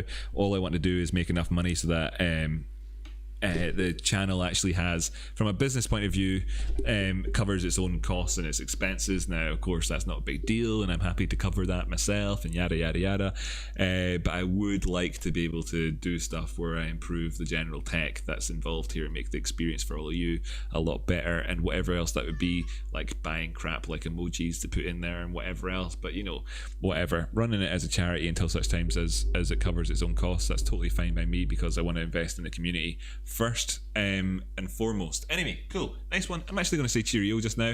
Thank you so much for tuning in, really do appreciate it, and I will see you in the next episode. I'll be back tomorrow for some more of this, and join the Discord if you want to kind of, you know, catch up with me and all that. You can find me on Twitter, by the way. I'm always on Twitter, you'll see me there, Rocky_Outcrop. So cool, nice one, you'll catch me there. And what else? I don't know. If you want to have any specific educational material, you can request that. And if you want me to talk about a particular coin or anything in advance as well, you can also request that via, you know, like the likes of Demo and whatnot, get in the Discord and whatever else. And then as well, when the community grows and grows and grows and grows, and there's a whole load more people, then I'll make a couple of levels inside the Discord, so that, you know, there actually is that sort of benefit that, you know, you can become a $5 Patreon, and then you're not just in the main Discord room. You can get into that sort of that Patreon level room, and then I'll make another level for like the in between one, and then another level for the upper one, so that there's those levels. And then of course the 1,000 good traders will all ultimately end up in that top level trading group, and that's, I suppose, where we'll all express trading ideas and setups and stuff with each other. That's kind of how I've got it in my head at the minute. Don't want to make a paid group or anything at the minute, but as well, I'm in discussions with other members of the community about how to go about setting up, you know, an alerts-based system for numerous different coins. All sorts of exciting stuff coming up in the future. It's all going to be great, fantastic stuff like that. Really do appreciate it. And I'm going to tune out now, and I'll catch you next time. Okay, so thank you so much for tuning in. I'll see you tomorrow. Where's the bloody stop stream button now? Because I can't find that.